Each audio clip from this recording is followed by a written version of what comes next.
Ladies and gentlemen, welcome back to Raiders of the Lost Flicks Live. I'm your host, Groovinator, a.k.a. Adam, owner and operator of www.raidersofthelostflicks.com. Remember, if it's a bad movie, we want to know about it, and I'm just chilling out on the Rosinati like I always am. Like, where the hell else would I be? And of course, I'm here with my co-hosts, no particular order, the charming, the one, the only, Nick Tam from the World Class Bullshitters. Glad to be here on this Wednesday at 10 p.m. Eastern Standard Time, talking about The Expanse. And of course, the professor, I'd like to welcome you back to the world of electricity, Flare X.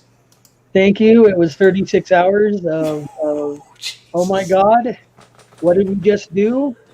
Oh, we had a windstorm. Oof. What kind of winds you got out there, buddy? Jeez. It's an Idaho. Hours? It's an Idaho thing. Fucking Okay, Idaho. all right. No, honestly, it happens infrequently, but we get really high winds, and it was a really bad convergence of events. We've had for us, it's a mild winter, so we get a lot of rain, not snow. So the ground is not frozen. It was very, very soft, and I think in the Coeur d'Alene area alone, we lost over 1,000 trees. Jeez. And hey, Flare, move to Florida.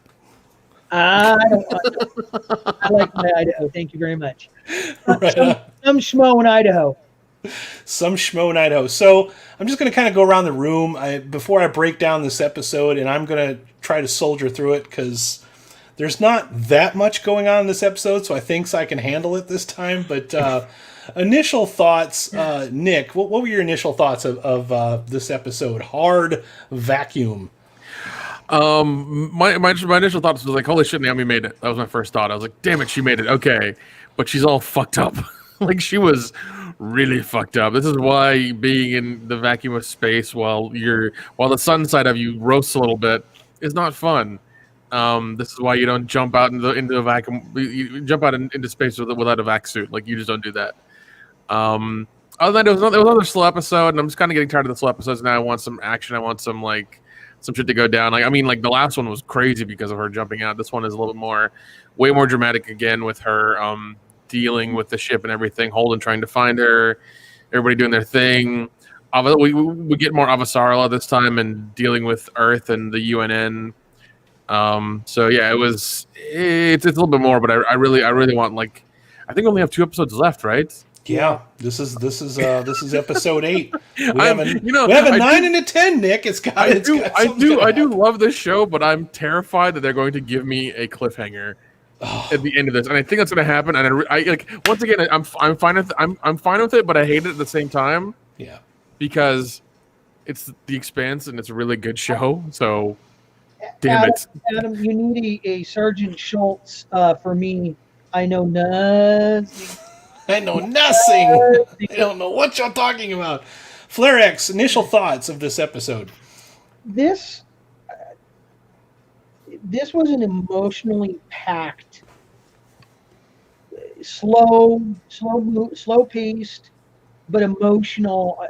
I mean, it was heavy. For the weight of vacuum is nothing. The emotions that they packed into this was a dwarf star falling on your head, because it really, really, really it went from highs to lows to mediums to oh my God, what the fuck's going to happen next? And it just seemed like it was running pure emotions this show. My initial thoughts are I thought it was very slow, this one. I hate saying that because it's been a good season so far. I am relieved that Naomi made it because we kind of really weren't super 100% sure by the end of last episode. But my problem with this episode is not so... I mean, it didn't make me angry or anything like that. It doesn't make me dislike the show in the slightest. I just feel like compared to everything that's come before it, this one, I'm feeling the 45 minutes, and that's something I don't ever usually feel when I'm watching these episodes. Let's say 54 minutes if you include the credits and the recap and everything. But I was kind of feeling that the pacing was a little off. The tone was a little off on this one. It's like 1 minute, there's a bunch of people, the Belters are like arguing with each other, look like they're about ready to rip each other's throats out. And the next minute, they're like slurping water balls that are floating around in the air. And I'm like, what is even happening right now? I'm like, this is like just kind of out of nowhere. We'll talk about that a little bit, and a little bit later. We'll address that a little bit more. But yeah, tonally, it was a little bit of a slog. I didn't feel like there was a lot of setup and not a lot of payoff in this particular episode, and that's kind of what we're feeling when you unfortunately have week by week episodes now. It's like I would have rather have gone on to the next episode and forgotten about this one, but that's kind of where I'm at with it. But I don't really can do that. I mean, they're going into the end. The end. They have to build up just a little bit for what's coming in the next 2 episodes. Things need to be picking up the pace this late in the season, I feel like, and I feel like they're waiting too long. And like Nick says, I'm kind of starting to worry that we're going to go cliffhanger on this, and that's going to suck so hard. It's going to suck harder than a hard vacuum, Nick, if we have to wait for a cliffhanger. Damn it, Adam, damn it. And that's the thing. Flare X over here. Oh god, that's the thing is like I love it back because Flare X is the only one that's read this far past. That's true. That's true. I'll once the season ends, then I'll go read the book. But and then Nick, I want to sit down and have a long conversation with you.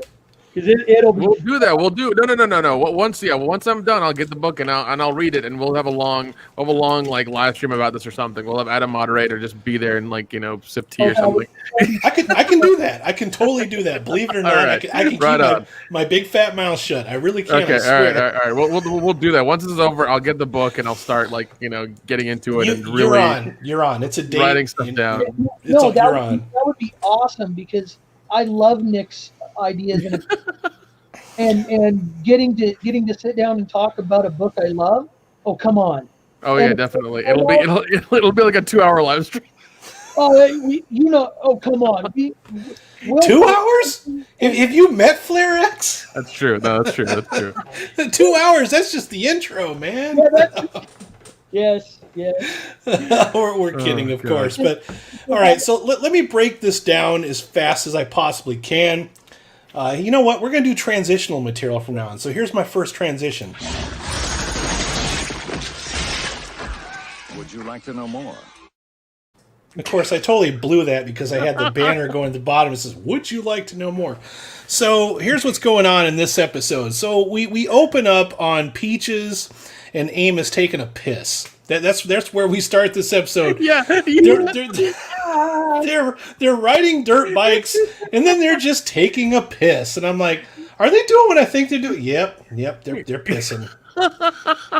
They're pissing. It was the weirdest opener I've ever seen. I was like, what are you doing? All right, fine, whatever. It's the experience. Like, I get the dirt bikes and then they're taking a piss and they're having a conversation, but why take a piss? Whatever. Like you said, whatever. All right. It's. I mean, are you serious? We don't really get to see anything. I mean, it's like a really long view of them taking a piss. So it's not like you're like, oh hey, look, they're taking a piss. We can see everything. It's nothing like that. So what we get with Amos and Peaches is they do go back to Baltimore. Eventually, and they meet up with his brother again, the one that says, if your ass comes back to the city, I'm going to kill you. That guy. Yeah. The one with the one arm. Okay. And they. Eric. Huh? His name is Eric. Eric. Yeah. Okay. Yeah. We forgot that the first time his name was Eric. I am the super bad person when it comes to names, especially characters that aren't regularly on the show. So I apologize. So yeah, they go back to see Eric, and Peaches pretty much does what I thought she was going to do. She tells Eric, hey, we can get a shuttle off planet because this place is fucked. All right. We can go to the Hamptons or New Hampshire, basically, where all the rich people live, and all of them have a garage with a shuttle, and we can get the fuck out of here, and Amos is like, yeah, so, are you with us? And the only joke we get in the whole episode is, as they're walking up to the roof to talk to this guy, they see a tray of that whiskey that he stole about 2 episodes back. That really good stuff. He's like, this is really good stuff. I'm taking this. He sees that. He's like, I saw. It's gonna be a really long trip. I saw some whiskey. As I was walking up steps. Maybe we could take some of that. Wait, no. Wait, was it whiskey or tequila? Tequila, you're correct. Yeah, really expensive tequila. So yeah. Like and like I think when tequila is that color, that brown color, it's been aged in a barrel, which is odd for tequila because usually it just tastes like ass or makes me take my clothes off. Whatever. Whoa, that's a spicy meatball. So I don't know. I don't know about some space tequila. That might be different. Ain't nobody got time for that. Fun facts with Nick, ladies and gentlemen. Here, right there. It's genuine. Keep your clothes on. Oh, yeah, Nick. Do go on, Nick. Please keep telling us. Oh, jeez. Oh, jeez. All right. So, anyways, that's all of that was just the setup to say that they're Peaches and Amos and Eric are going to probably get together and go off planet. And that's the last that we see of them in the entire episode. Flash forward to avasarala, chrisjen, and her general partner, whose name escapes me right now. I looked it up last night, and I've already immediately... the Admiral. Not a general. Admiral... It's a Navy thing. You should know it better than me. Their uniforms are different, Flare X. I don't know what it says. No. Yeah, Air Force has generals. So the Admiral that she's been with this entire time, we find out that the new Secretary of Defense is good at making speeches. We get a pretty The Secretary of the Secretary of Defense is David Past. The character's name is David Pastor. I know that name. I don't know what show I know him from, but I have seen him in something. Probably Walking Dead. Maybe was he on there at some point? He's been around. Apparently, the actor was like one of the main writers for the original Fraggle Rock. So that is awesome. That is a nice fun fact. I like that. Yeah. I like all your fun facts, but especially that one. Yeah, Fraggle Rock fun facts are great. But so yeah, he's good at making speeches, and then we find out that the Admiral is pretty much a bloodthirsty son of a bitch. He definitely wants to strike first at the Belters. Not really sure if this is a racism thing or if this is an anger thing, but everybody's kind of looking at him like, okay, well, you want to strike. He wants to strike a particular station. He wants to strike the same station that Naomi's friends were at a couple of episodes back. That one. It's Paradise, I believe it's called. I forget the name of it. The name escapes me. All right. But yeah. It's really wants to strike that particular station. He says that would be the best target, and he says by the series or no, not series. Yeah, that's something. Yeah, that one. Yeah, and he like and avasarala is kind of against it because. And honestly, I'm with her because if you were to strike that base, you would just give them more power and more of them would turn to Marco's side. She says the right thing that makes sense. It's like if you so what you're going to do, you're going to kill a station full of innocent Belters. We don't know if these are Marco's loyalists or not. I mean, they're cheering, they're chanting, they're caught in the moment, but that doesn't necessarily mean that they are guilty of what they're accused of being. So yeah, exactly. They don't have an exact number of how many loyalists are at the station. So if they destroy this station, they're going to kill thousands of innocent Belters, and they're just going to escalate the war effort because more Belters will rally behind the cause. And it seems like the Admiral wants to jumpstart the war. Like he wants to get right into it. He's ready to go. Yeah, but also I remember in the previous episode, Marco was looking at the ring for some reason. That was like a small diagram for like 30 seconds of like ships lines going across and then things going towards the ships in the ring, and I'm just like, he's making a run for it. That's been going on for a couple of episodes. He wants to run to the ring and escape to a planet and not come back. And make it like Belter homeworld or something, which is weird because the Belters having a homeworld is kind of against their agenda sometimes. So it's an odd thing, like how he thinks. So I do like the fact that we don't know what his full plan is yet. It is yet to be revealed. It's just kind of peeled off in layers. Like we find out a little bit of things, but that is unfortunately all we get of chrisjen. So all we get from Alex and Bobby Draper is they have picked up on an emergency signal from Naomi's ship, the one that she was going towards in the last episode. They picked up a distress call. It's Naomi's voice. Come find me. Relay this to James Holden. I'm in distress. I need help. Call the Rosinati. Call the. I'm going to say this about this episode, that if they were going to use that as the tie, that ties this entire episode together, it kind of bookends the episode. They didn't do a very good job. Thank you for saying that. I don't know who decided that this was a smart idea, but trying to show that she is a dedicated woman, Naomi is a dedicated woman, that she's going to win at any cost, was kind of a little bit heavy-handed. Overkill. Thank you. I'm going to get into that in a little bit in a second, as soon as I finish setting this up. So now getting to Naomi on the ship. She wakes up on the ship. She is not dead. She finds out that the entire ship is mined with, if she touches any of the consoles, it's going to blow. It has proximity mines, so if it gets too close, whoever gets close to her will blow. She's flying a death trap. She's basically flying a giant landmine at this point. She's stuck on it. Nobody knows she's alive, so there's no food or water on board either. Okay.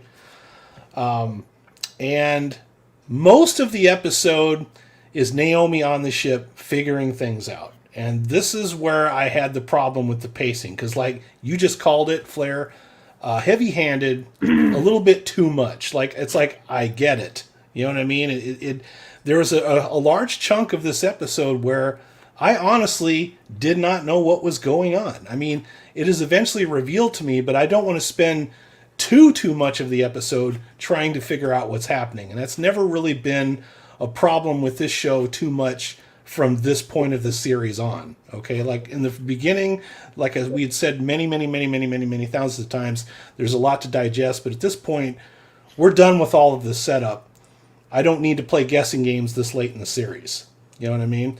Yeah. Last thing I want to set up before we get into nitpicks and gripes and grievances or whatever we're going to talk about, back to Drummer's section, okay? They've revealed that what they do is they strip the Belter ships that have been destroyed. They pick the dead. They salvage the guns and whatever water and fuel or other resources they can find. That's what they're doing now. They're in Marco's Free Navy, sort of. Okay. They're scavengers. They're scavengers, and Drummer is definitely not proud of what she's doing. Okay, at all. They make that definitely known. Yeah, she's not proud of it, but she's wanting to play ball just to have her family survive because she cares about them a lot, and she just wants it to be like, she's on that razor's edge of just like, I don't know what's going on, but we're surviving. The conversation they had where they go back and revisit, well, if we said no and walked away, we'd be there, we'd be them. Yeah. And that's like, okay, you guys this is like what, the third show that you've said this in? Don't you think we figured it out that, Drummer is doing what's expedient to save her own ass and she hates it? We get it. Yeah, there's a lot of reoccurring overkill on the themes here. And like I said, I'll get to that in a second. It's also revealed that Drummer finally finds out that the one lady that went onto the ship, the Belter, the really one that we said that was like really Kahal. There we go. Thank you. She reveals that, by the way, Naomi Nagata is dead. She was on the ship when you came to visit and you didn't know it.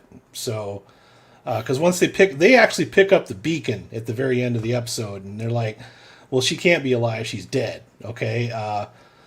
We know she's dead. She's like, well, how can the signal be changing? And there's a long, ridiculously long chunk of the episode where Naomi is fiddling with the signal. She's putting on this suit that has no oxygen in it. She goes in before the CO2 goes up too high, and then she has to run back out, take a breath, and run back in again.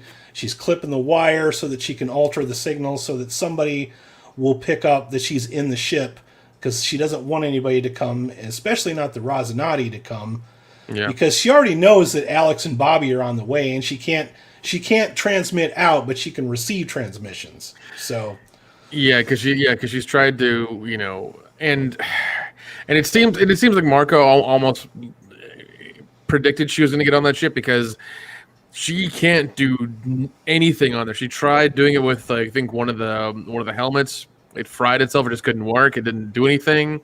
She's tried to do stuff on there. She can't, because everything's rigged. Like, it's almost like he knew that she might get on there, and he wanted to make it foolproof. And he knows her so well that he probably did. It's like 45 minutes of the episode is dedicated to this, too, where it's just like showing her like lifting up deck plates and taking this little piece of metal to go cut on this and then remove that wire to stick that wire. I think a lot of that could have been streamlined. I didn't like how they kind of focused on Sin and him, his dead body, and and that's the only time we see Marcos too. They see the dead body, and then Marcos is looking at it, and then he's talking to Philip. Yeah. And he said, Philip, he says, what happened here? And it says, well, he tried to stop her, and then Mom went out the airlock, and then he died, and then he says she killed her, and he says, no, you killed her. Get out of my face. And that's the last we see of Marcos. Yeah. Well, and that it really was. You see Marco really with emotion. He really did actually care about this guy. Yeah. Kind of it's probably the closest thing to a parental unit he's had. And I mean, it also might have pissed him off, because he died trying to save her and not him. He's been challenging Marco the whole time, but he's been trying to save Naomi, and he risked his own life and well-being to try to save her, and he's dead now. So I think that may have also pissed him off too, that he's dead because he cared about her and not him. So that may also be an emotional thing he's dealing with as well. He has never wanted her on the ship, and now that she's on the ship, all these things have happened. So yeah, and his oldest friend is dead, and he blames his kid for it, which is just him deflecting, because he knows it's him that did it, but he's such a narcissistic dictator that he's just like, no, it's your fault. You didn't push the button fast enough to do this and get him back in. It's like, no, man, he went out himself. And that's basically the end of the episode. The end of the episode is there's this reoccurring signal that they fabricated, and she's trying to alter the signal by stopping certain parts of it so that like some of the words are muted, and then letting it go out again. I was kind of confused as to what was going on until the end of the episode, to be honest with you. Well, also what it was breaking into was dash dot dash dot dash dot. It was Morse code? Yeah. Okay. But it was using a verbal, the way it was speaking. Wait, hold on. Was it 3 lines, 3 dots, 3 lines? Well, it was dot dat, or is it dash dot? I know I'm probably getting it confused, but it literally was Morse code. Okay.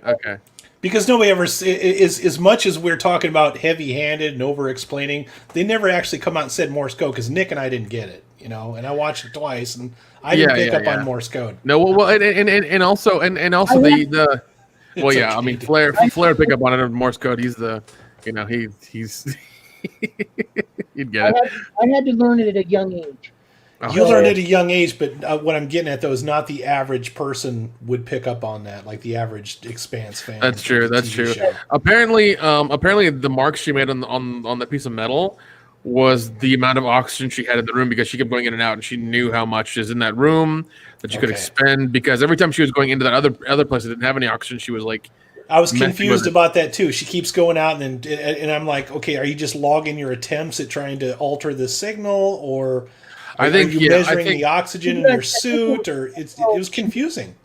It was she knew how many panels that comm relay was going through, so she had to make sure that she got every comm panel, because there's so much redundancy in the comms. Yeah, They- it's ridiculous. Well, you saw it. What 8? What was it? 8, 9. It was 8 or 9 for sure. And then she got to the. I counted 13 last time I looked at it. That's when she could alter the signal enough to start doing the, for me it sounded like SOS, Morse code. It just basically giving off a, anytime a comm cuts in and out, in and out, in and out, you're looking for a reason why. Mm-hmm. Well, that's just it, because the Belters that were on Drummer's ship, and Drummer has a big fit, by the way, when she finds out Naomi's dead. Like, she leaves the room and she goes and pulls out the scotch and starts drinking it. She's floating around drank drunk a as shit. fucking lot of it too, man. Oh, you knew she could. She's a dude, like, hard ass. because you see the bottle get emptier and emptier, and Andrew was like, "Damn, Drummer, whew, you Belgians can drink, shit." Yeah. Like, even her mascara is starting to smear. Because I was always Yeah. wondering about that. I'm like, is that tattooed on or is that actual mascara? Well, it was smearing all over the place. So I'm like, okay, you just put that shit on that thick. Gotcha.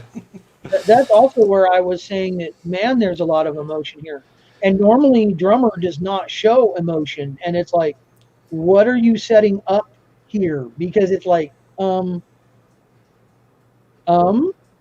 got more emotion out of the last episode than this one, though. I thought last one had a lot more bittersweet moments and parts where I was really feeling it. This one, some of that emotion felt like it was a little overplayed, like you said, a little heavy-handed at times. Yeah, yeah, definitely. And let's see, somebody sent us a message in the chat. She wasn't creating an SOS signal. She was shorting out parts of the message, which led to the message change to, "This is Naomi Nagata. Tell James Holden I'm in control." Okay, thank you for that. Okay, because like I said, I watched it twice, and I just did not pick up on what was going on there with what she was doing with the signal. So, well, it could be that, that's the joys of it. Is I got that it was SOS, but you know what? Hey, I'm more than willing to be wrong. Yeah. So what that proves, though, guys, is that all three of us who are huge fans of this show, and you guys have read way more of the books than I haven't read any of the books other than my art book, did not know what was going on. So I consider that not very good communication on behalf of the episode itself. So let's see, conspiracy, Tard Hunter 420. I love your name, dude. That's why.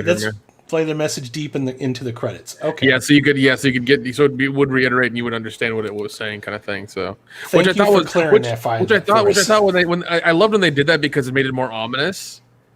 And I really dig when they do that kind of thing, because I'm just like, oh god, it's because all you're hearing is just that radio message voice and her saying that over and over again, and I was just like, this is really creepy. But it was also really like, once you hear it like 3 or 4 times, you understand what it's saying and what you're trying to get at with the message.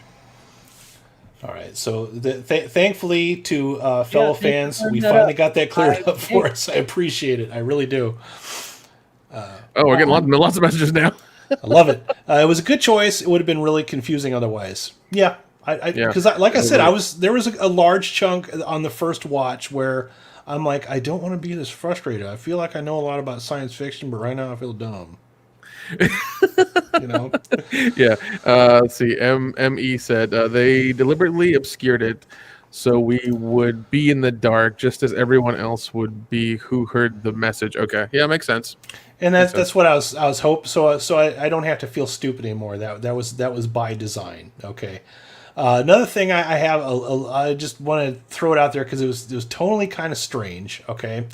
And sometimes the show has to show its budget and things they can do with CG, but there's a big scene after they're talking about, we're scavengers now and we're picking the dead and we're stealing guns off of them and taking their water and all that kind of stuff. Guy comes over and he's got a big canter of water and he slams it down on the table and the water just kind of floats up all over the place. It's a neat effect. But then they just got done having a fight where they're look like they're at each other's throats and they're slurping the water bubbles and having a giggle. I think that was more of them Like he made a dumb mistake and he's a Belter and should know better. And it was just him breaking the tension and them having a moment of just being like, well, fuck it. The water's there. We might as well drink it kind of thing. Yeah. I think it was kind of showing them being family where like family will argue. I was thinking maybe that's what its point was, like showing, the drummer's like she's got to think about my family, myself, and the belt, it's kind of it's kind of like that thing. It's like that Thanksgiving moment, where tensions are real high, and then like somebody does really something dumb or something sweet, and then like everything goes away, and you're like, fuck it, man, it's Thanksgiving, the family's here, whatever, let's have a good time and move the fuck on with our lives, kind of thing. I think that was kind of that moment they're trying to iterate to us. That's what it felt like to me anyways. Like they were trying to get that thing going on with the family, which I mean, I felt like once I had that moment, I was like, this is family. You know this moment. You've had this moment in your life at some point, like Christmas, birthday, Thanksgiving. You've had this moment happen in your life at some point. Yeah. So that's pretty much the episode. I mean, I like I said, I just wished that more would have accelerated in this. We've gone from this episode going this series going too fast to where you can't take it all in at once, to too slow, to perfectly paced, and now we got a slow episode on an otherwise pretty damn good season. You know what I mean? I'm not going to say this is a bad episode. It's just not. I didn't like it as much as some of the other ones. That's true, but even then, like, okay, let's say this is the worst episode out of the series. Let's say this is a hypothetical. I'm not saying it is. I'm just saying it's a hypothetical. Okay, let's say it is. This is the fifth season of a show, and it's the eighth episode of the season. That's not bad. No, that's pretty good. That's not a bad run. I guess if you're going to have a kind of a lighter, but like you and I are worried. Things should be picking up now. Yeah. They need to, because like you got 2 episodes left of the season. I don't want to be on a cliffhanger. Damn it! I just don't. No. You know they're going to do that. They're going to cliffhanger us. I hope it's not a cliffhanger. I really do. But even if it is, I'll deal with it because it's the Expanse and I love the show. We've had wonderful seasons. Even though this episode is like meh and it's okay, still, it can't like a show this good has to have like a low point or a point where it's like they kind of miss the mark, a bit. It's fine. Yeah. It's okay. I'll allow it. You guys have been good so far. Like once again, all good shows have at least one episode. Yeah, and once again, like the track record they've had, they're allowed to do this. They've been really good. Even Breaking Bad has the Fly episode, and the Fly episode was directed by our buddy Ryan Johnson. I love that man. Come on.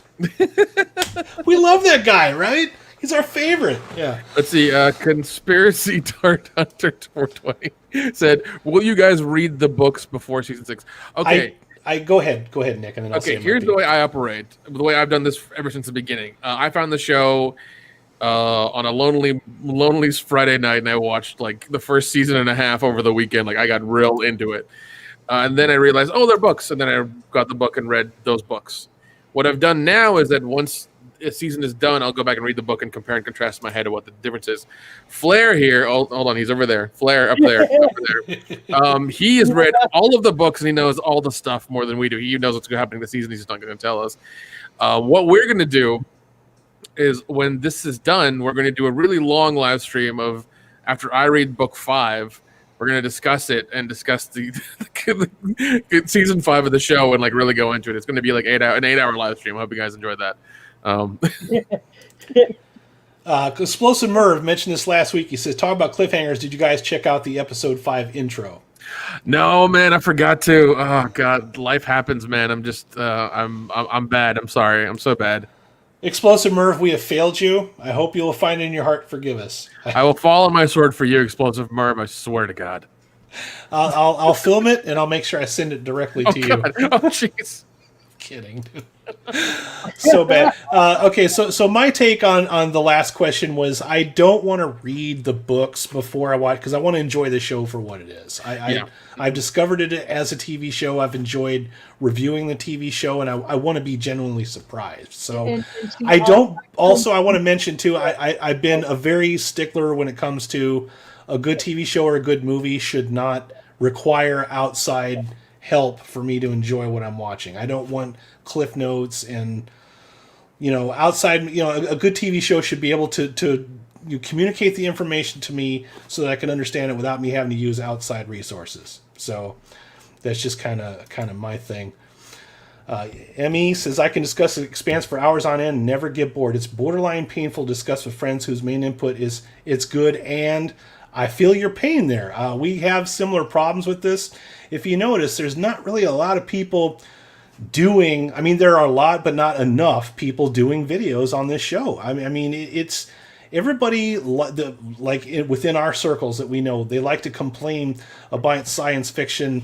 You know, this sucks and that sucks and this ain't any good anymore and this has a crappy writer. But when something new comes out, you don't want to give it a chance and watch it. They're not willing to try anything new. They just want the familiar labels. They want the Star Wars. They want the Star Trek. Doctor Who, that's what they want. They don't want to try a different TV show. I gave up a couple years. Actually, Nick is the one that got me to start watching The Expanse.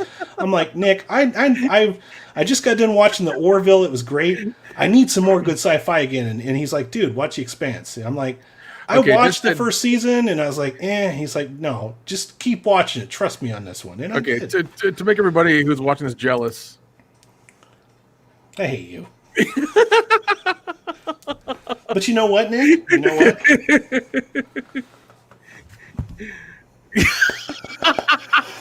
Okay? Touche. Just saying. Touche. Just saying, all right? And also, guys, if you're watching this, I'm going to be giving one of these away on the very last episode, so you don't want to miss. Fucking Flarix over here, too, with the shirt. Yeah, fuck your shirt. Yeah. Also, yeah. Adam up over there. I need to know where I'm pointing. Up there is also doing a contest for a red kibble recipe. Look in the videos; it's in there. Post your red kibble recipe, and whichever recipe we like the most, we'll send you the art book. So make sure you're.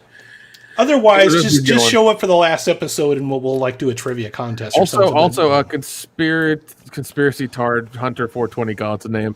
I love Stargate for you. Listen, man, I'm a huge Stargate fan. I'm a huge fan, man. I watched 10 seasons of that show. I watched 4 seasons or 5 seasons of Atlantis, 2 seasons of. I didn't really like Stargate Universe. I'm sorry, I tried, but I just couldn't get into it. But dude, I love me some Stargate. I love me some Stargate. Oh, here's an interesting one. Nail White says, I just want a secret UN program with those Mao ships. Sorry, that plot hole bothers me. UN secretly commissioned ships per wiki. Well, and Adam, I'm going to say this. See, where you guys came from the TV side of it and saw the TV first, yeah. I read the books first. And so for me, I was purely overjoyed that they stuck so close to the novels. And that's kind of what I wanted to ask you about this particular episode here. Okay, it's mostly set up without any payoff. It's setting things up for future episodes. Nothing else. Not really wrapping up anything from the previous episode. Not really resolving anything that's already been established. Is it like that in the book at this point of the story? Yeah. Okay. Yes. This is honestly when I read this book, this was my one disappointment in the. You always have one novel in a series that disappoints you. You know, George R. R. Martin had 10. Whoa! Ooh, shots fired! Shots fired! Shots fired across the port bow. Well, Robert Jordan, when he was really starting to get sick, you could tell because he kind of lost interest in writing in his universe, and he knew he needed to get it finished. So there was that part of it for him. But there's always one novel or one section that just kind of bogs down and they kind of you don't know where they were headed with it. And this, honestly, the end of this book, I think, was that for the two gentlemen that are the writers of the story. Gotcha. Yeah. By that same token, too, I just got done finishing watching the original Twilight Zone, the classic Twilight Zone, and we just got done reviewing Season 5, which was the last one. And the two guys that reviewed it, that had been reviewing this for like years before I even joined their podcast, they told me, they're like, we hate Season 5. It's the worst one. there's a lot of great episodes on season 5. The Nightmare at 20,000 Fathoms with William Shatner is part of season 5. That's a classic Twilight Zone in the last season. I've loved this season. I just don't love this episode, but it's still not bad. It's still good to where you know what? It's kind of like if this is the worst of the best sci-fi show on TV right now, I'm not mad at it. In fact, you know what? I'll get it out of the way here. For me, let's see. Everything so far this season has been 4s and 5s. This is my first 3. I can't go any lower than that because it doesn't make me angry. It doesn't make me terribly frustrated. I've been spoiled by what's come before it, so I'm wanting more from this, and I just hate the fact that this one just seems to slow the momentum down that this season was already rolling at a great pace, and it felt like this episode just slowed it down a little bit much for my taste. So that's what I'll say about that. I'll give it a 3 out of 5. Yeah. Flair, how about you go? Let me one thing. Sure. Emmy, I would rather bring up the Wheel of Time than anything George R. R. Martin has written ever. So there's a trade-off, okay? As to what we're discussing, I would give. That's a spicy meatball. Yes, shots fired. I admit it. Would you like to know more? Maybe one time we can have a conversation about the 2 series and where I decided to check out, and then light everything George R. R. Martin that I owned on fire. And I'm running out of images to play here. Damn it! Let's see. What else can I throw at that one? Okay, fine. Well, I'll go into the Wilhelm scream. There you go. I got to give it a 3 as well, because it really was not what I expected the show to be. And so, as much as I love, I've reread the books 4 times. It's a great series. A 3 in a great series, I think, is acceptable. Yeah, we're not being too terribly hard on it, are we? Yeah, don't get me started, Emmy. I will go for hours on George R. R. Martin and how much I want to hunt that man down and jeez, with a stick. Man, with lots of pain. Well, you know what? The good part about this is I know that Flairax will never force me to watch Game of Thrones, and that makes me happy. Also, kudos to the lively chat tonight. I'm really digging this. We fucking love you guys. We love the interactivity, because we were kind of worried about only 5 things happen this episode. What the fuck are we going to talk about? Yeah, thanks for you guys coming out and then keeping us company here in the chat. Make sure you press the like button and subscribe to the channel so you can see us talk about the next 2 episodes. And also, I think we might do something special for the last one. Yes. I give away the art book. 420. I did indeed notice that. I did. I noticed I am a super geek. I noticed. Oh. Wait, hold on. What is that? Did Flair notice the Michio Pa being introduced this episode as one of Drummer's crew family? Yeah, I caught it. I wasn't going to say a gall darn thing about it, but yeah, I saw it. I seen it. I heard it. I'll let you explain that to me later. Nick, what would you give this one? You know what? And I have to apologize. We did not do scores last week. I just realized that on the playback. I'm like, it's fine. I forgot to do scores. Last week's episode was a 4 for me for sure, or no, a 5. I'll say 5. This one, I'm gonna give like a low, because whenever I've done given a 4, it's always like I've been a 4.9. This one's like a 4.1, but we're just gonna say 4, because Adam doesn't do points because he's not going to. It's too much. I understand entirely. Hey man, hey. I get it. You got a system. It C plus, C minus. Yeah. No problem. There was it was once again that episode where. Oh, I'm sorry. Did I say? Once again, another episode where like a lot of it didn't happen. It was mainly focused on Naomi and her getting the ship, at least to send a signal, which I understand, is a thing that has to happen. But could we have gotten some more stuff? Maybe like just a few more things, But once again, like if this is the once again hypothetically, if this is the worst episode of The Expanse in the 5 seasons we've had it, it's okay. It's fine. It gets one. It's okay. Yeah, I'm with you. I just feel like it was we could have gotten more out of this episode. I felt like some generic stretching going on. Did we really have to have 30 minutes of Naomi tearing the ship apart and building a makeshift microphone just to get that signal out there? I don't know. I was a little more bored than usual. Usually by the end of these, I'm out of breath and I'm standing up in the middle of my room and I'm yelling at my TV and everything else, and wasn't doing that this one. So I've been spoiled.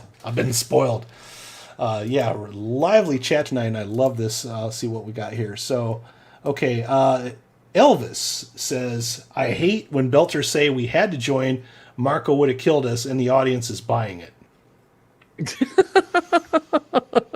Well, I mean, okay, I like the Belters in this show. I do love them and hate them because they you hate to love them or you love to hate them.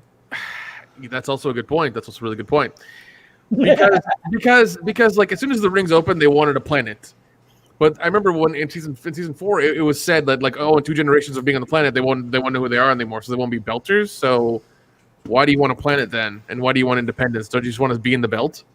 So it's a weird thing with them. Like they want equality. They want the planet. They want a place of their own. But then once they get it, they're still not happy with it. It's just kind of like, what do you really want? Do you even know what you want? Yeah, you even know what you want. You know what you want? Yeah, it's a frustrating mental gymnastics things they do. Also with them with all of them one upping each other, being like, oh, I'm a real belter. It's like, what is a real belter? Like, how do you equate that to being a real belter? It's a lot of bravado without any kind of references. It's weird. Is the tattoos? Do you need to almost die in a vac suit in space? Like, what are the qualifications for being? Are they loosely based on the Yakuza or the Russian mafia, where they wear their resume on their back with tattoos, or it's confusing. It is. Once again, I love the show. I'm just being critical of a small piece of it because we can, and I love the lively chat because you guys are actually interacting with us and it's great. Oh yeah. Let's see. Okay, I want to go back to Explosive Murder. Oh, Delgado wanting to nuke Palace. Whoa, a bit much there, man. Yeah, that was a bit much because Palace. Thank you. That's the station we were trying to remember the name of. Palace Station. Yeah, Pella is the ship that Marco's on. Okay, so yeah. Once again, a lot of names to remember. So there's too many damn gods that they're using the names of that are similar, or they'll use the dark god for whoa, dark god, calm down there, buddy, calm down there. You know what, Nick? It almost reminds me of an Xbox in their naming convention.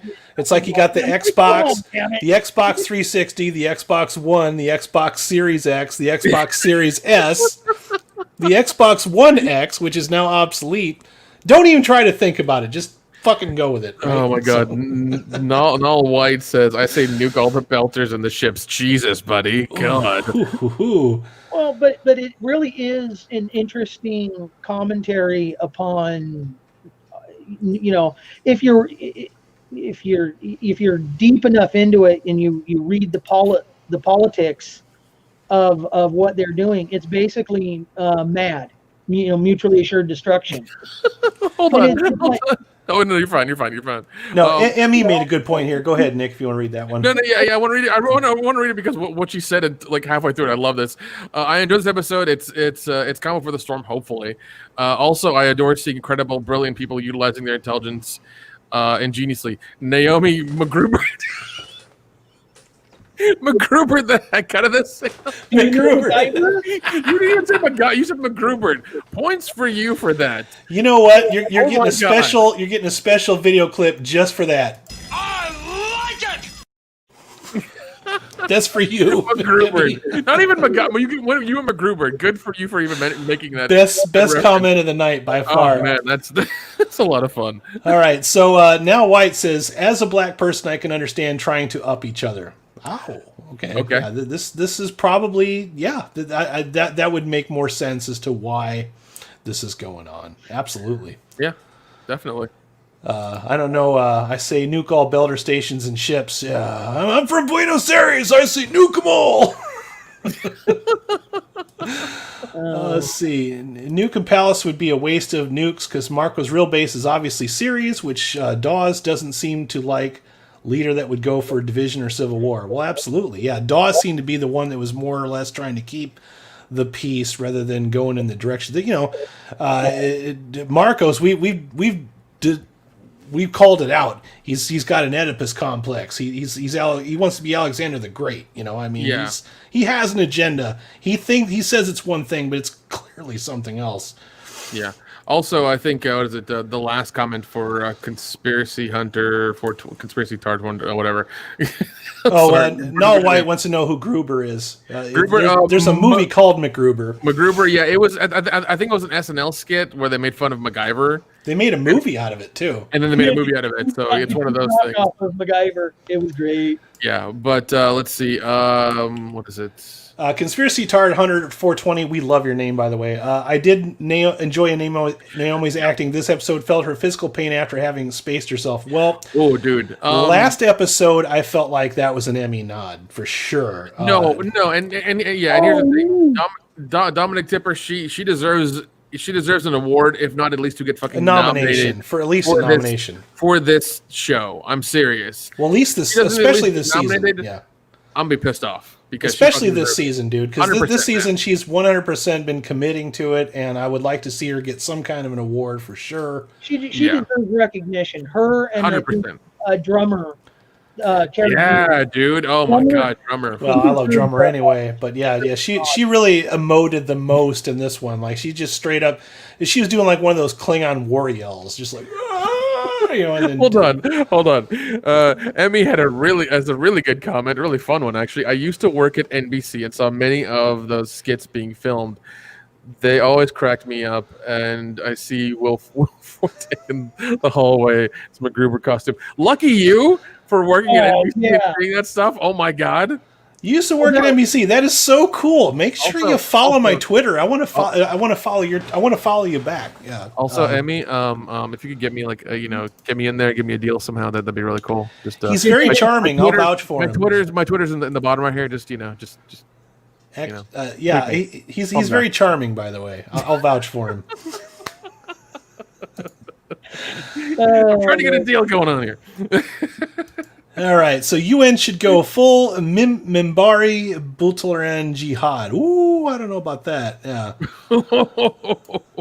Something really big is going to happen in the next one for sure. So Mark doesn't want to unite the belt. He wants to rule like a king. The man's bent. No, he does. Absolutely. Because, and I said this, I think, in the last or 2 episodes ago, but like he's the only person he's the only so-called belter with no tattoos.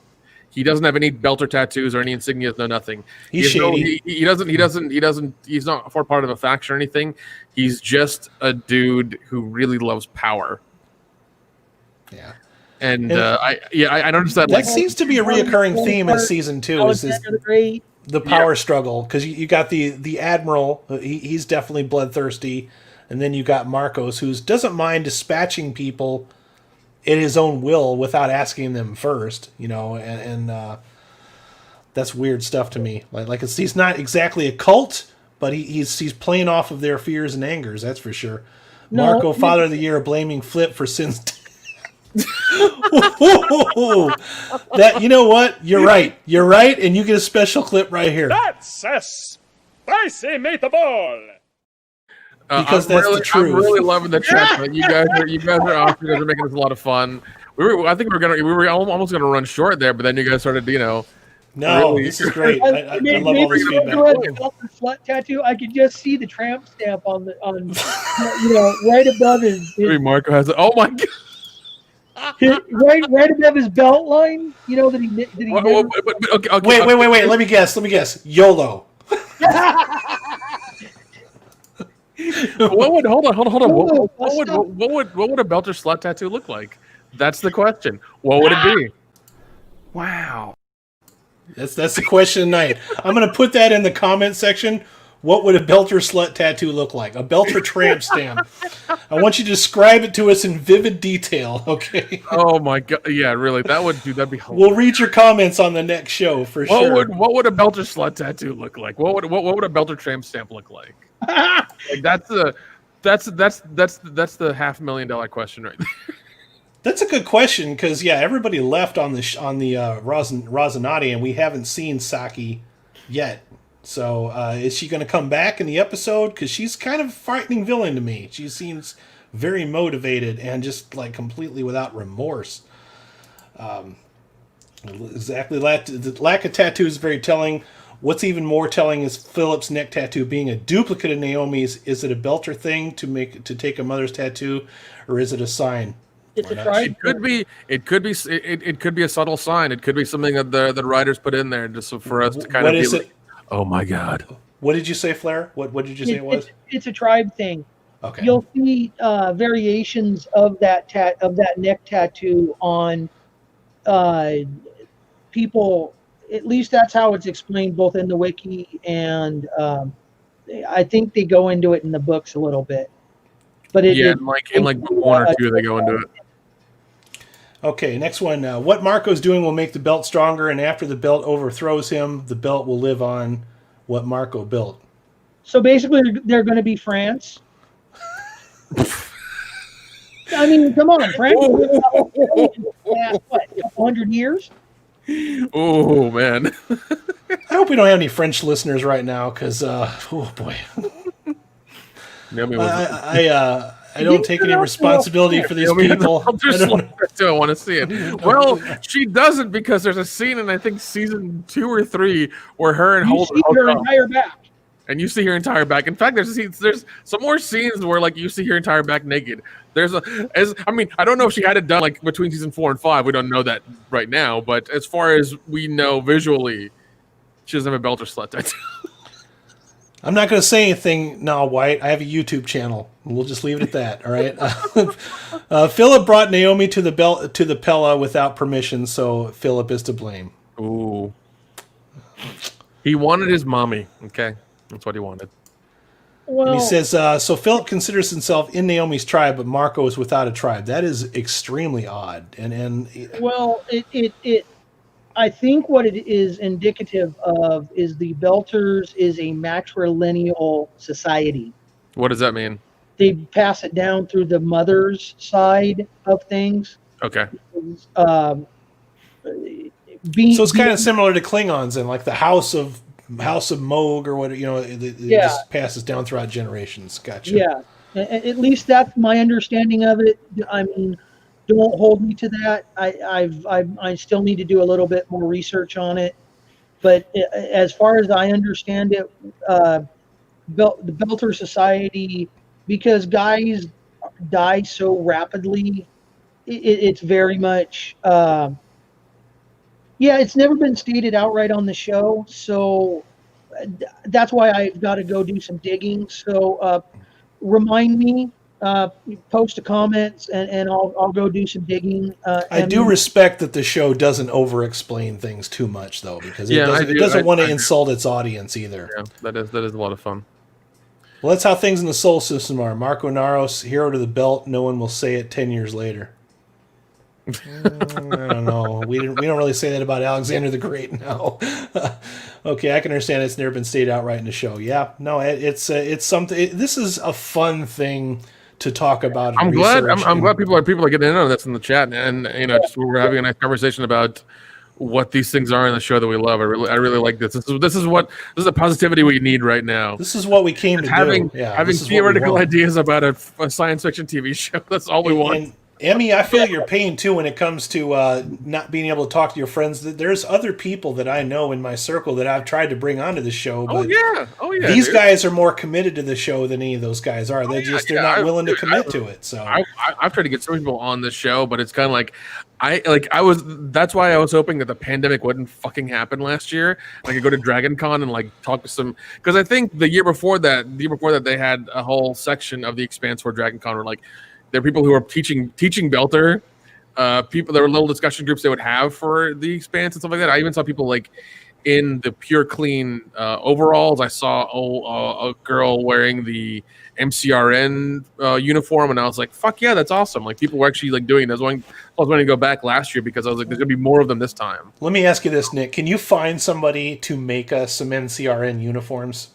I'm sure there's some people out there who can. I'm sure I will definitely put up the money if somebody can make an MCR uniform for a fat dude. I'm willing to cough up the money for sure. I'm sure if I go to that Facebook group and ask some questions, there'll be some people who can make us something for sure. Because I'm down, man. I'm down to wear an MCRN uniform. I'm like, hold on, let me show people my phone. If we all showed up at a convention with the MCRN uniform on, that would be some funny stuff. Yeah, we hope that you see us there. Yeah. And then this right here as well. So like I'm a fan. Conspiracy Tard Hunter 420 said season 6 should be more action packed. Well, if it's going to end on a cliffhanger, then it frickin' better be. That's all I'm saying. Richard Greeter, thanks for joining us. He's a friend of mine. V. Juarez says, things that make you go, There you go. And about Marco not loving his son, if anyone else brought the enemy to their main base without permission, that person is the enemy would be dead. That's true. That's very true. We cannot argue with that logic at all. So 100 flippin' %. Absolutely. So, hey, this has been a lot of fun. I don't know what else that we can say about this particular episode other than we're hoping that next episode is a little bit faster paced than this one. You know, what I don't want them to do, and I don't know if you guys feel the same way, this is just my point of view, I don't want them to squeeze all of the action into the very last episode. I don't want another episode of dragging it out and waiting for the big explosive finale. You know what I mean? Just so that you can end it on a cliffhanger. I hate it when TV shows do that, especially when they're only 10 fucking episodes long. You know? Yeah, like this should have been like this. I mean, I understand why they did 10 because I guess felt like they couldn't fit 13 into it. It would have been too. It would have been stretching it too much because I think now they're even stretching it with the 10 episodes. So they just wanted to make a nice round number, so they picked 10 and that's it. Because yeah, let's compare this to an older science fiction TV show that everybody's may or may not be familiar with, Deep Space Nine. Okay, you had probably about, for Deep Space Nine and Voyager, you had like 25 episodes per season.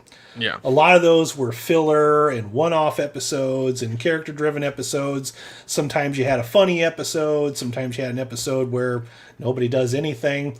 Those are fine because it's 25 freaking episodes long. But then you also had your two-parters, you had your Dominion Wars, you had your stuff with the Borg and Seven of Nine that would span over like 2 or 3 episodes. That was good stuff.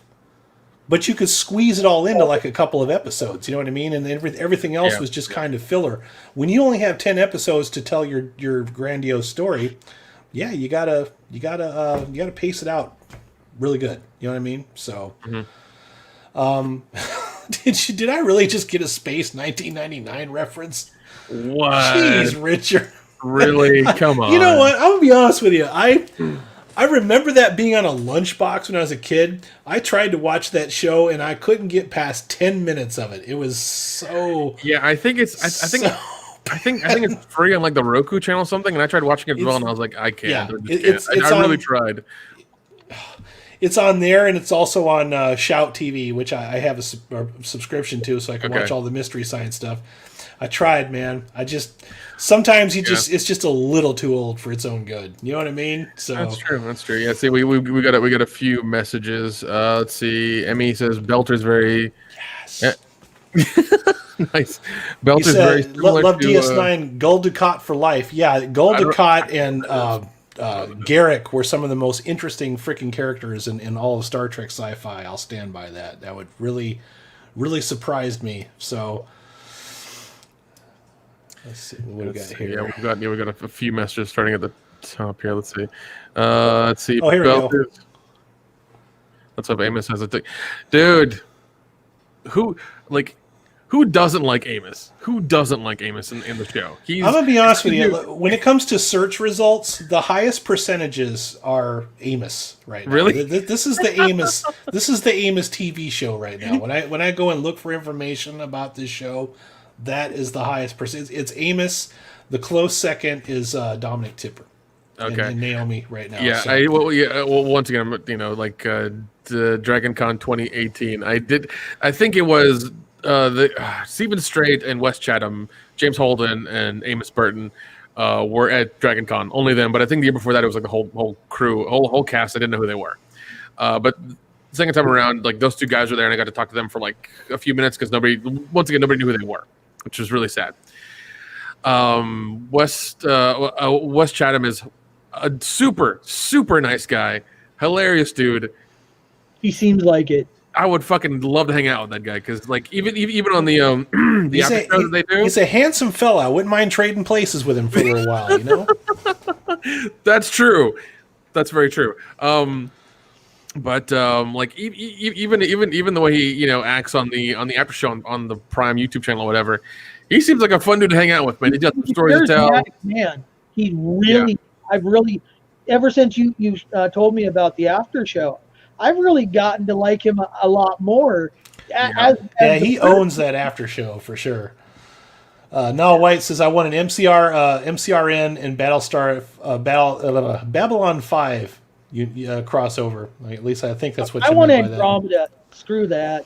Andromeda, Jesus. I could see this fitting in the Battlestar Galactica universe. The gal that was played the avatar for the ship, she was hotter than hellfire. Emmy's talking about the Belter language. Yeah, it's very addictive. It has like kind of like a staccato pattern where it's just like everything is like beats. It's like they speak more in like syllables and less in like enunciating like certain words. They speak more in syllables. But after a while, you start listening to it. It's like you can almost understand it. You know what I mean? Like, 5 seasons in, we should 5 seasons in. It's like I know this language. It's kind of like after you watch Star Trek for a while, when they say Qapla', you don't even hear Qapla' anymore. You hear something else. So well, it's also if you listen to like combat radio. It has to be short. It has to get the point across. It has to. So it's like M.E. and I were speaking about. It's an amalgamation language because the radios crackle. You don't always get good copy. So you're using short words, powerful, making it so that it works. So it's a language that has evolved from many sources into one amalgamation. It's like the Dutch in Africa had to learn German, English. They picked up a lot of the African languages. So there's a there's a very liquid form to Vorstrekker, which that's what their language is called. And it's really amazing how there's a lot of comparisons between Vorstrekker, where it samples from a lot of different language sets. Like you see German, you see Dutch, you see African, Caribbean. You've got that flavor in there as well. Belter is an interesting, I'd love to see a book. Well, one thing I've noticed too with this episode, like with all of these massive crews in Marco's Free Navy, they're able to yell things across the room at each other, and you can pick up everything they're saying just by the syllable, not so much by the word. Yeah. So, and I think I think Flair's right with that. Like it is a amalgamation of those things, and also it's born out of necessity to be a radio language because once again they're out in the belt and they're in their vac suits. They're doing a lot of conserving oxygen and needing to communicate. Yeah, exactly. So it becomes also a language of necessity. So you have to be Yep. like you should clear a copy and make sure you say these things. And with them being belters, they have to. And ME makes another really valid point that it's very lyrical. It's very much power. Words are smashed together and ideas are conveyed quickly and effectively to communicate. So yeah, that's exactly what it is. Good call. That Doninger class guarding the ring will turn on those two UNN Nathan Hales. That's a prediction. Is that an episode prediction? I'll tell you what. One takeaway. This is kind of not really related to the question, but I just now thought of it, and I want to say it before I forget it and don't mention it again. After the last episode, I had told you guys that I think that Naomi's going to sacrifice herself to save her son. Yeah. Now I'm not so convinced. I think she wants to survive. I think she wants to survive to take care of her son and to also see Marcos get taken down. But I think it's more take care of her son. I think she sees that he's really got his hooks in him, and she wants to not really correct that, but to soften him a little bit and be like, listen, here's what the real world's really like. You've been brainwashed a little bit, coming out on the roasty for a couple of years and hang out with us and help us do stuff, and Well, I think to me, I think what she's doing, she wants to make it so that it's not as rough as her transition was. Okay. Yeah. She sees the brainwashing. She sees where that leads. She knows because she's been there, done that, owns the T-shirt. Yeah. And wants to throw it all out the airlock, and hopefully, she wants to pull Philip out of, get his head out of his own ass. Yeah. Definitely. Earth got smashed and Mars only got one bombing. Well, that's the way it looks right now. That's why if they go and blow up a whole station of belters, it's not going to be a good look for anybody. It's going to. Yeah, I'm really curious to see what happens with Mars at the end of this, because and I love avasarala being very diplomatic. She's like, so we don't know which Martians are bad, which ones are good. I was like, that's you being you, avasarala. You know what you're doing. You don't blame everybody. That's the words of a true hero for sure. You blame the people who did it wrong. Words of a true pragmatic person that she sees. She's a realist. It's not about good and evil at this point. It's about survival. And it's not just Earth. It's the human race, because all three. See, this is what, at least the way I read it, is all three factions, Earth, Mars, and the Belt, are dancing around one thing that can destroy all of them. That's the protomolecule. Mm-hmm. And so there's, they're basically in an armed, Mexican standoff, going, okay, you duck first, no, you duck first, no. And it keeps going around and around and around like this. And, I truly see it as more that than anything else, that she's the one sane voice in the room going, are you all insane? Wait here. I'm the violent one. I get that. I'll use violence when I have to. But holy hell, people, stop the insanity. I'm getting off this train. Elvis said, and I don't want to mispronounce your last name, so I'm just going to be lazy and not try. I apologize. I'll work on it next time. I see one of Martian Navy officers that are aiding Marco commanding that Doninger class. Yeah, there's going to be... Probably. There are some dirty guys on that side, for sure. Yeah. But, also, I think Monica Straight said it as well. Where's the money coming from this? Is it all Martian money or UN money or whatever, they're using? I guess, is it all just them doing this, trying to get back at Earth or something? That's one hell of a revenge plot, if that's the case. Show is setting up spoiler things for the things after the Marco storyline. After season 6, even whatever happens for that stuff, movies or I don't know. I hope to God they do a movie. At least one. The very bare bones minimum one. I would love to see a movie. I will go to the theater to see it. Oh my God, dude. We will 100% seeing the roasting the crew on the big screen. IMAX theater. Oh, think about IMAX theater? Don't play, Adam. Don't fucking play, man. If it's an IMAX movie, I'm going. Spending the $22 and doing it. All of it. I want the Think D about box seating and the glasses and everything. Oh man, the effects they could get into that, Jeez. and I mean they do so great on the series, and they talk about all the wire work they do, in the after show. Crank that thing up to an 11 or 12, Shit, man. Yeah, it would. They've got that tinfoil covered cucumber in their crotch, and they're going for it.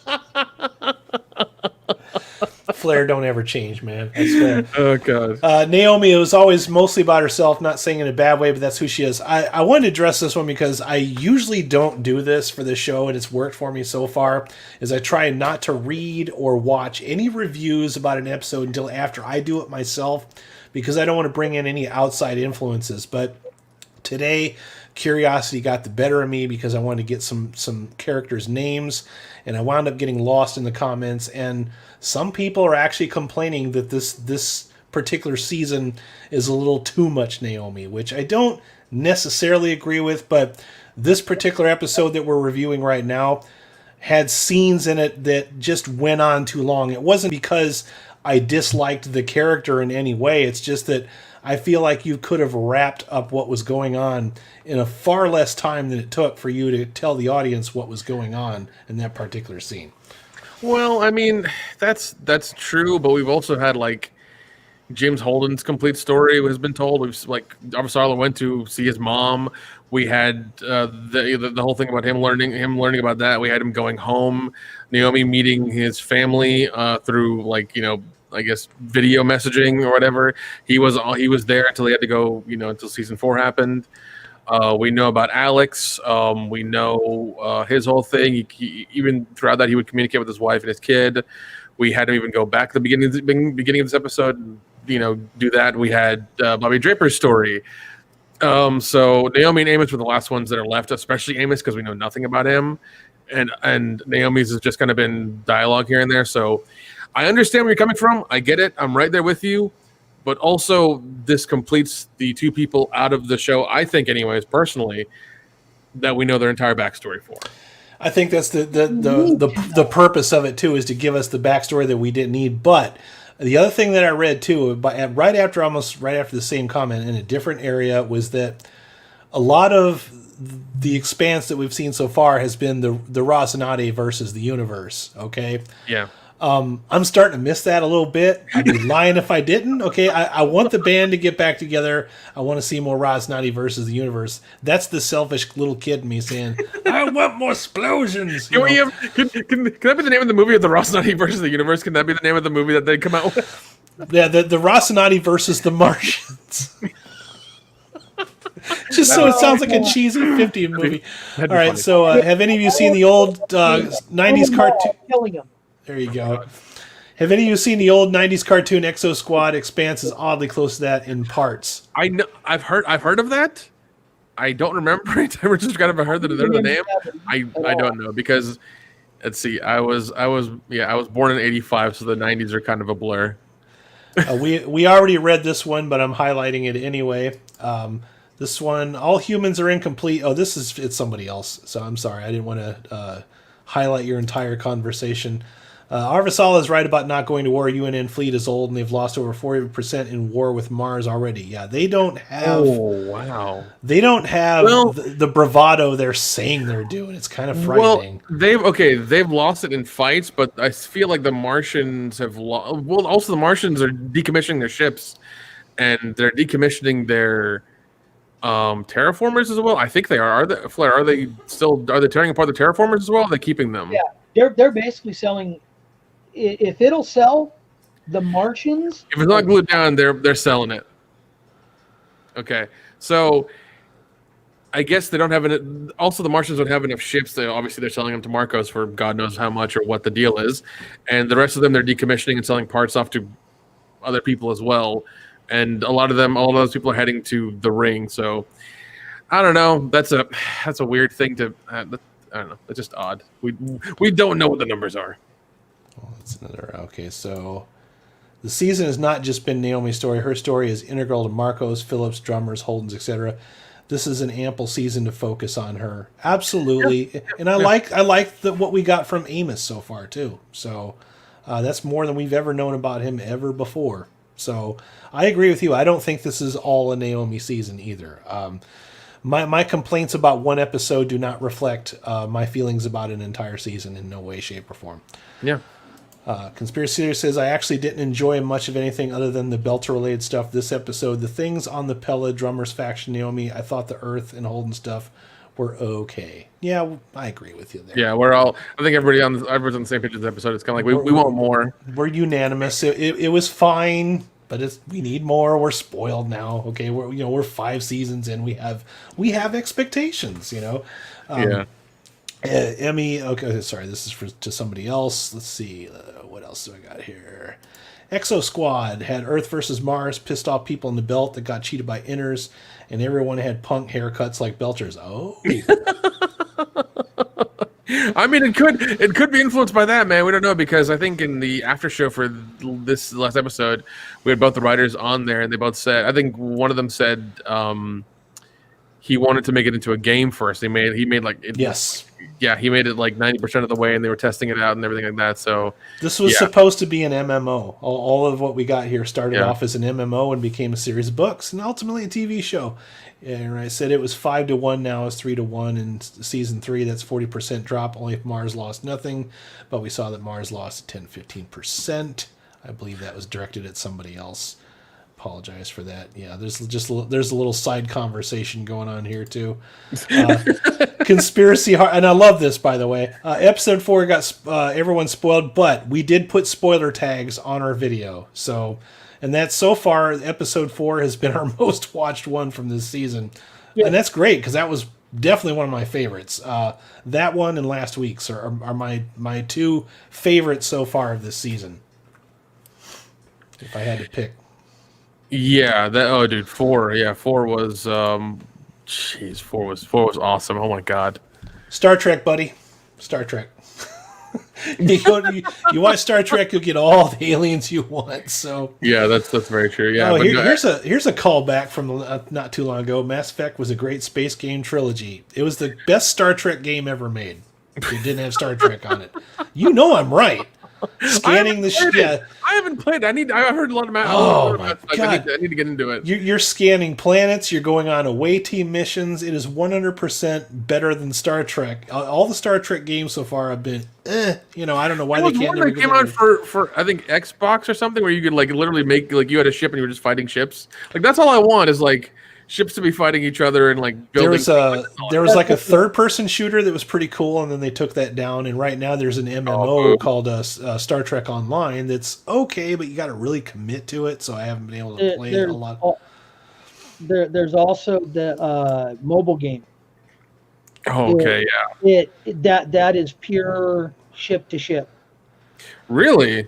I might need to get into that then. Poor Fred, his death wasn't as violent as in the books, and neither was Julie Mao. Her death wasn't, and that's what I've been told by both Nick and Flares. Yeah.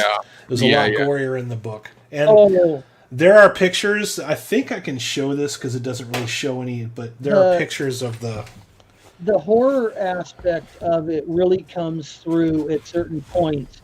They're homages to certain horror franchises that the 2 writers really like, that you can really tell that comes through in certain points in the books. I'm sorry. Yeah, definitely. What is it? There's one game I do love playing. I'm gonna show the picture of it so everybody can kind of figure out how nerdy I am. That I played this game quite a bit. I have it on my PS4. I've bought all the add-ons for it. Is it Dreadnought? What? Is it Dreadnought? No, it's hold on. Nick, we're talking nerddom. Hold on, let's see if I can actually. I don't know if you can see that or not. Oh, dude. Well, see, like, okay, this game's on my PS4, but it's called Surviving Mars. Oh yeah, that game. Coming up. Don't need to see the surrounding Mars. Yeah, basically all you do is make a Mars colony. That's all you do, and you can make it easier or harder on yourself depending on how how you feel that day. It's a lot of fun. I enjoy the shit out of it. You're just like it's just Oh yeah, dude! Survival games are all the rage right now. Dude, that one was on discount, and I was like, I need to buy it. And I think I played it for like two or 3 weeks straight. So yeah, I got problems. There's the other one. I really am a geek. Oh, this is a kind of a hot take question from Which one do you want me to highlight, bud? Conspiracy Lord Hunter 420. Do you guys think Bull can take over for Alex as the Rossi pilot for next season? I didn't want to discuss that. We thought maybe that was a little too spicy, but we have speculations. My money is going on Bobby Draper. I would love Bobby to be the pilot, but she's not a pilot, as she said before. She's a Marine. She's been piloting. She's been hanging around with Alex a lot. Yeah. She has. Oh, here's what I wanted to show you guys originally, and then we'll go back to this discussion. Sorry, I didn't want to interrupt, but before I can't find it again, these pictures here. Sorry, I'm blocking my microphone. Show exactly how gruesome the. And this was obviously toned down for the show. Yeah, so. It was. That's that's definitely a drawing somebody's made from the description of the book. But yeah, damn, dude, ooh. Horrible stuff. Yeah, but no, I think that's where once again, I think they're putting a lot more Bull into the episodes than they did Alex, for reasons that you should know about. If you don't, I suggest you look those up independently. But I think they're doing that, and. This is somebody. I could see this working too. Here, Peaches can pilot instead of Bull. Well, and I think that's what they're going to end up doing. Yeah, do you think that's so? my opinion, because Alex kind of needs to get tossed off, but Amos really needs kind of someone that gets him, and I think they have been building up to that for a couple of seasons, and honestly, Peaches does get him, and he needs a conscience, which is Holden. Yeah. Peaches needs and Peaches is basing Peaches is basing her moral compass off of Amos. And he's looking at it going, I can't be your moral compass. I can't be my own moral compass. How the hell do we solve this problem? I'm headed back home. No, White says just recast the part. No, this is not 1950s anymore. You can't do like Bewitched and just recast Darren. It's not going to work this time. I'm sorry. It's going to be too weird if they do it. Although they did do that with Avasarala's husband. Just straight up recasting him. They did. Well, I mean, nobody noticed except us. Like, he's not really that important of a character, and he wasn't around enough to like. Yeah, I mean, he was around a lot in season 4. With Alex, that's a little bit more. That's a serious part. I mean, that is one of the band. It's just like replacing your bass player in middle of the tour, So. Well, Conspiracy Hunter 420 or Conspiracy Tart Hunter. What do you think they did with Drummer? Drummer is an amalgamation of like 5 different characters. Yeah, she is. And if Drummer becomes a crew member, yes. If they tried to recast her, if they tried to cast all those characters and made it that big, they did. Adam it was bad enough in the first few seasons. Adam just wants everybody on the Rossi to have one big space orgy. That's all That's all he wants. Don't say. I mean, you're the one that pointed out the polygamous relationship. Hey, I'll spend $1 for that. Hey, I still have my dollar. I'd buy that for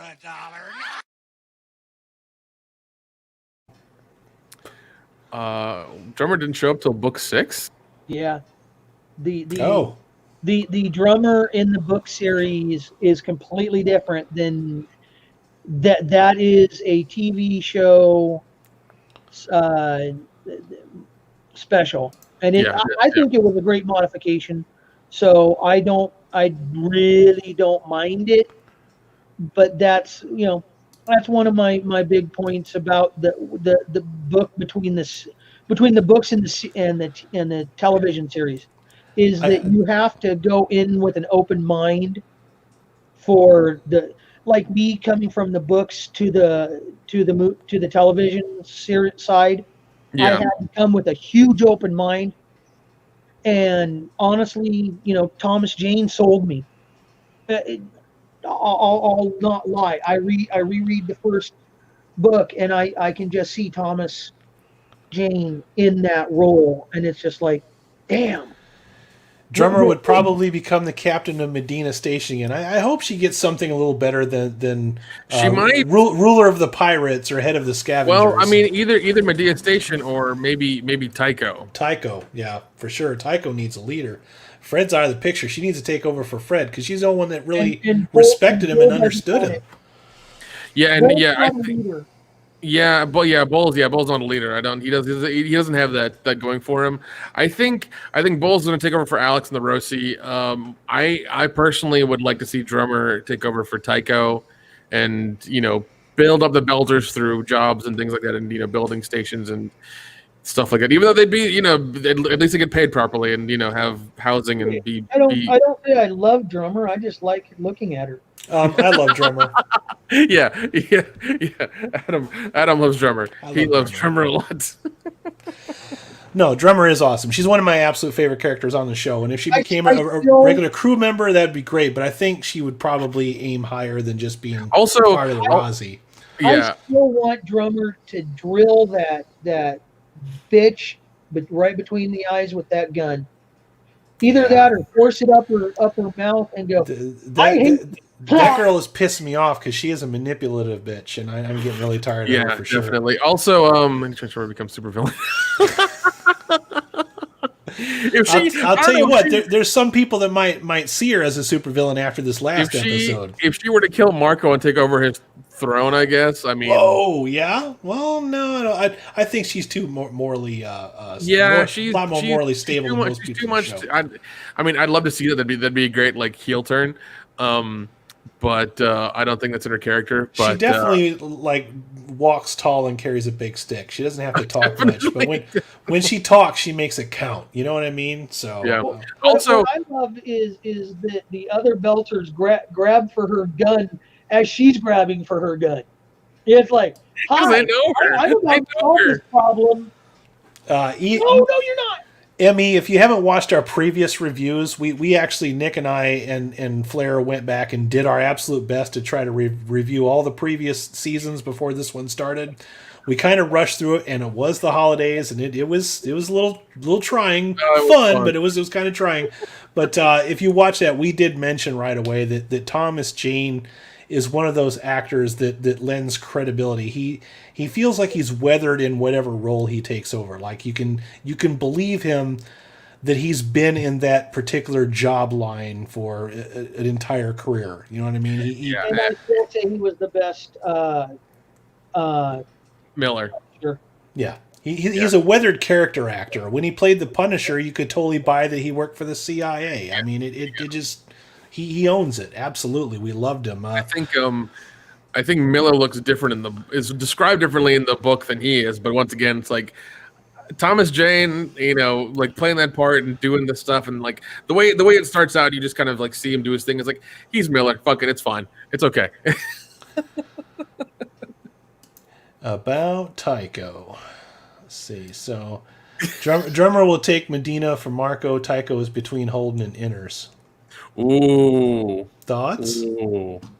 Panel? I don't know. I think Holden likes his little crew if they ever get back together. Being on the roasting, just kind of doing their own thing. They're probably going to take a giant break after if this ends this season. They're going to take a big break, but who knows? But I don't know. I definitely see Drummer would take over Medea. I think she would be perfect for that role as well because she once again wants what everybody else wants. She wants people to have opportunities and be able to go through the ring and discover stuff and make money in that aspect and perpetuate more people and more beings being on those planets and stuff like that. So I think she's good for that because it's funny because she and Avasarala are becoming the same person, but there's different political parties, I guess you could say. Yeah. It's fun to see that. Drummer is more pragmatic. And yeah, that's very true. Very true. That when she comes to power, she is more palatable than anybody else in the belt because she is pragmatic. She makes decisions not based on how we've been wronged, that kind of a thing. It's more along the lines of I'm going to do what's best, even if it hurts me. Yeah. I'm going to do what's best for my people. Yeah. Mm-hmm. And you see chrisjen doing the same thing. I can't say her goddamn last name. I'm the only one that can say her last name. Avasarala. Avasarala. I think because I think Holden is a great emissary between inners and belters because just of who he is. And yeah, so because I think that and yeah, I may be sneaking too much in, because I it's been a while since I've read I'm trying not to read the next book. I want to enjoy the season. Welcome to the party, pal. Well, it's a huge change for me because I read the books. It's been a while for me, so. But it's I really can I kind of see where they want to go with it, and if they go this route, I think it's the best for the storyline and fitting all the pieces together. That's just me. This is in reference to Drummer's partner, Nemesis. Yeah. But the woman who came off of the Pella. Yeah. Okay. The one that keeps playing sides. Like I can't figure out. Like she's definitely pro Marco, and she's manipulating Drummer. And you know what, Emmy? Carl. This one is just for you. Damn! But I agree. I do. No. It just need to be shanked. In the words of Expanse, she needs to be spaced. Yeah. Spacer. Stop talking about it. Spacer. Remember when Drummer was in the elevator shaft and she was about to blow herself up? That was bull in the books, and he did blow himself up. The show is interesting for book readers, not predictable. That's good to know. Yeah. That's why Flarix over here really likes the show because he knows the books really well. As I said earlier, he's read each of them 4 times, so he knows them very well. And that's why I sit on my comments a lot and I don't say it because he knows way more than we do. I don't want to ruin it for you guys. This is why we call him the professor. Yeah. So And here we go. Carol, that's her name. You can hate Carol, but that woman has said 0 lies since she first appeared. Oh, shots fired across the port bow. That's true. That's true. Not wrong. Well, she hasn't lied according to her belief set. So there's that interesting English on her that in her interpretation of events. They went exactly as she had said they did. Now, she's not a particularly unbiased source either. So if you're trying to take that into account and effect, you have to look at the way she looks at things. And that's, again, you said it yourself, Emmy, that, each person is an individual. We all see things in a different way. That's why I enjoy so much what we're doing here, because I learn, I'm learning something from both of my fellow panel mates, but I'm also learning from you guys in the chat. This is an awesome chat, by the way. Next question. Epic chat. Holden will work for Avasarala, but fighting Marco is fighting the belt. They will back off for now, but Nemesis games are inevitable still. No, 100%. 100%, yeah. Ashford taught Drummer how to be an effective leader, not just a badass. She would make an excellent leader of the OPA. 100%. Dude, and what is it? Adam loves Ashford, loves the character. So do I. I miss him. Man, I was sad to see him go. He was so good on the show. Well, because I love his accent. he was the Obi-Wan character that Drummer needed. He was trying to bring order to the chaos. He was trying to bring order to chaos, and he had that old pirate mentality. And, yeah, he did. You know, you want to talk about weather, that guy and that actor. I've seen everything I've ever seen him in. He's always magnificent. You know, He was so good in Alphas. Yeah. I loved him as the professor in Alphas. That was just, oh man! And then to see him come into the Expanse and have that accent and that full body character that he portrayed, man. Yeah, you want to talk about listening to somebody with that accent that makes it sound cool. He definitely put a like he kind of had like that. You know what he reminded me of? He reminded me like an old like Irish mob guy. You know what I mean? Like it just I got that vibe off of him big time. You know, but like he was trying to turn it. He was like trying to turn it around, and he had some good ideals that I could subscribe to. Prediction. I think and this. By the way, welcome Brian Batchelor. I think this is the first time we've seen you in the chat. Thanks for joining us. Yeah, hey man.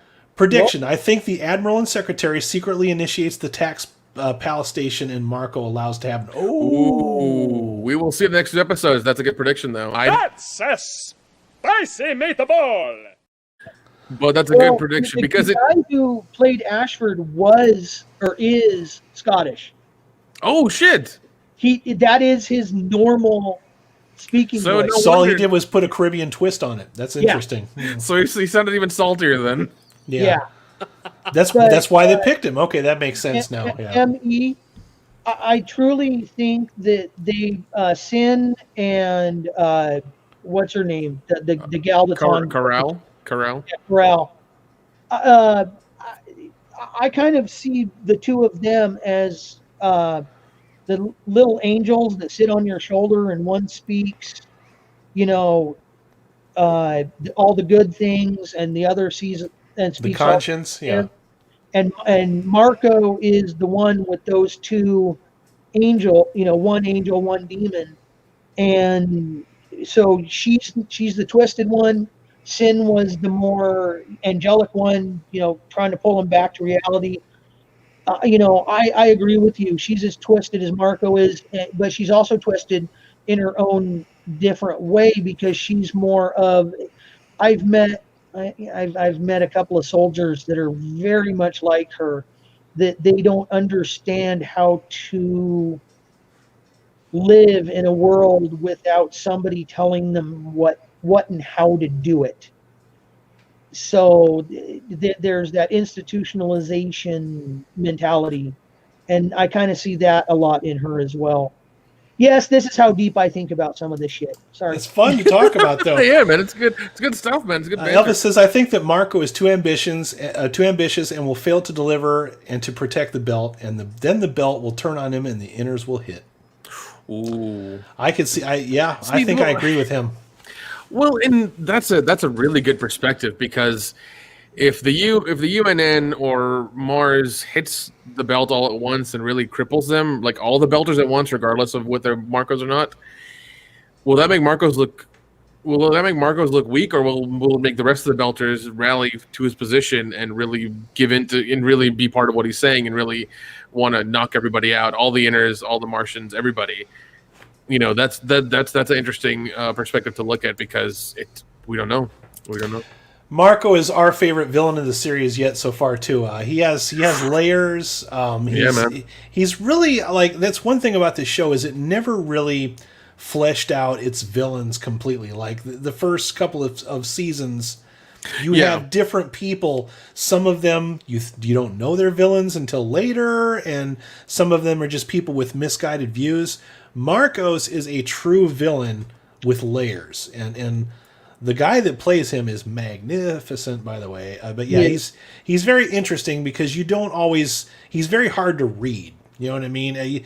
You don't want it like the one in the last season, like that guy that played whatever the guy is that was trying to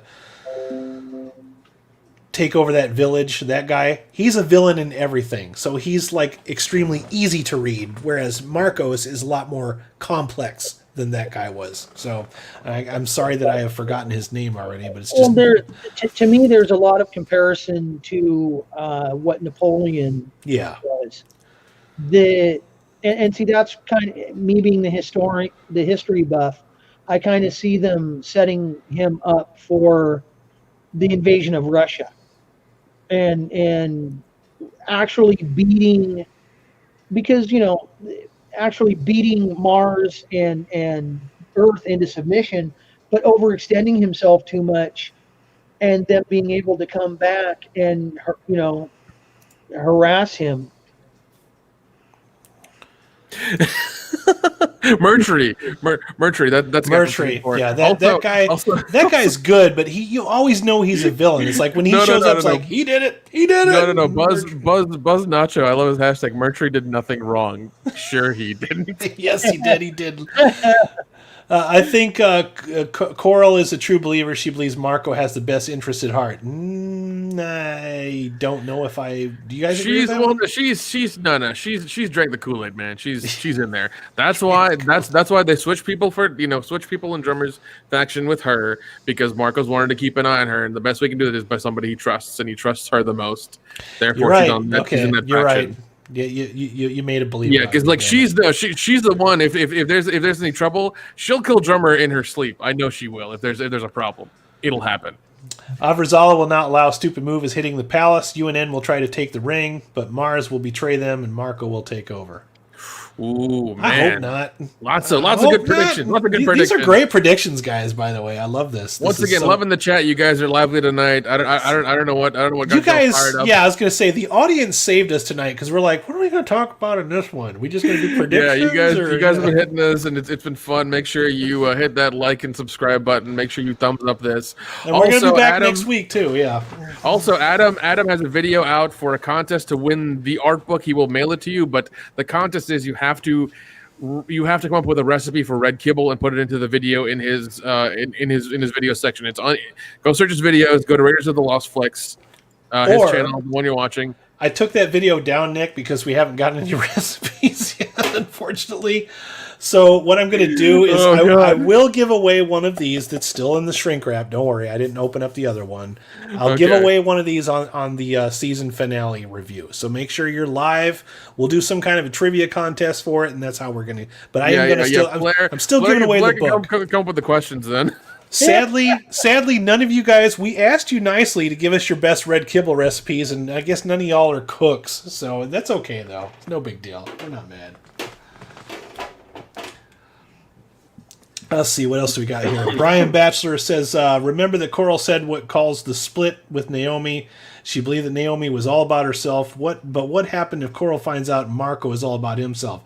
Why hasn't she figured that out already? That's my thing. I mean, everybody else seems to know that except for Coral. Well, and that is another part of both indoctrination and ideology hitting. I mean, come on. But it's you're a Navy guy, Adam. Yeah.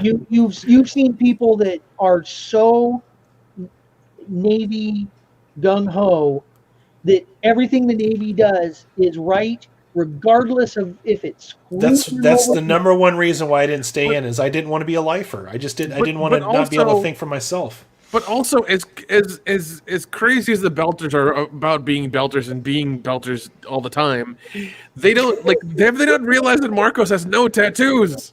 They're not anywhere there. We're the only one talking about the lack of tattoos. Like, there's no Raiders of the Lost Flicks is the only one that's figured this shit out on YouTube. No and then he might have a tramp stamp. He might have a tramp stamp. Damn you, Flair. Marcos has a tramp stamp of a Belter signal. Who knows? Marcos actor Keon Alexander in really beautiful script. Marcos loves belt.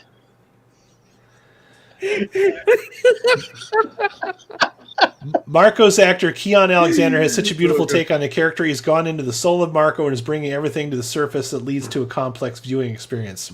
Dude, no, he's no. 100%. Once again, I've watched the after show with him and the actor who plays Philip. All of them are wonderful people. They've put in, their heart and soul into the show.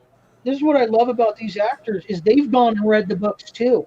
They want to understand these characters. That's one thing about this cast is they want, and they do what we're doing. They sit down and talk, and it's like, let me be a sponge. And it is one of the best. What I love about these actors playing these characters is that, damn it, they're as invested as the audience is, and that is a very rare thing to find in today's modern media. Yep. Well, and also I think with the way the show got grabbed up by a streaming service that's actually pretty good. It's not like Netflix or whatever that would milk it to death. You have it being done a certain way to where like nothing changed except for like the number of episodes and the way they shoot them and the money that's put into the show is a little bit more obviously. But I think and they get more F-bombs. Yeah, way the fuck more F-bombs. Way more usually F-bombs. Usually out of avasarala. Yeah, Chrisjen's the one that gets most F-bombs in. But I think with the move they made to go non-cable and to go to Amazon Prime and to have that freedom, it's made it better to where they can do more things. Yes, this season is lagged, but I think also it's because I think Flair's made the point that the book is kind of meh as well, so that might be what it is. Well, that's the other thing too and I've talked about this on previous reviews and things like that is the Sci-Fi Channel when it became SYFY, SYFY, has abandoned that need for intelligent science fiction.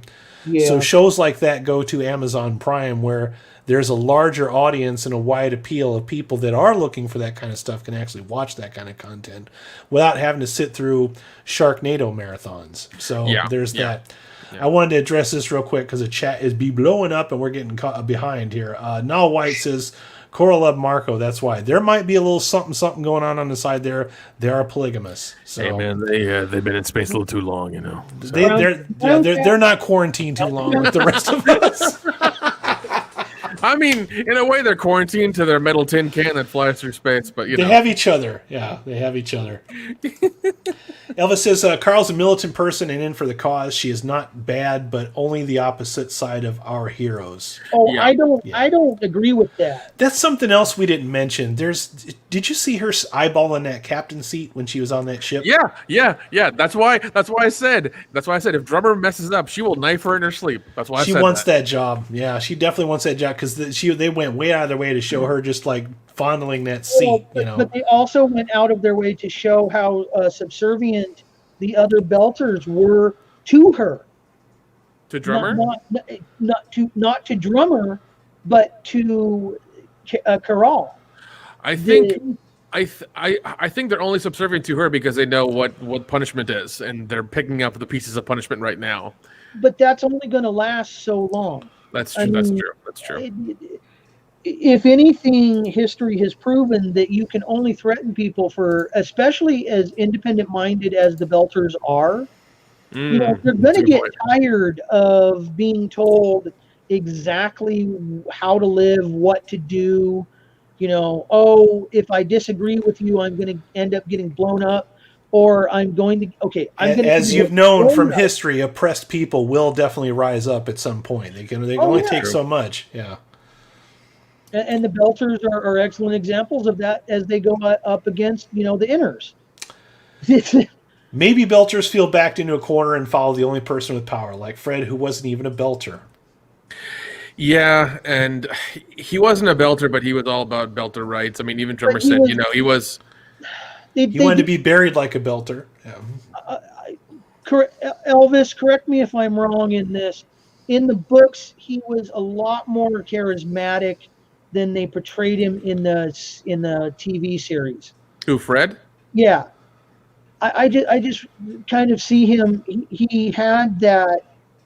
He knew he had fucked up, and he came at the Belters not as as an inner with all this power.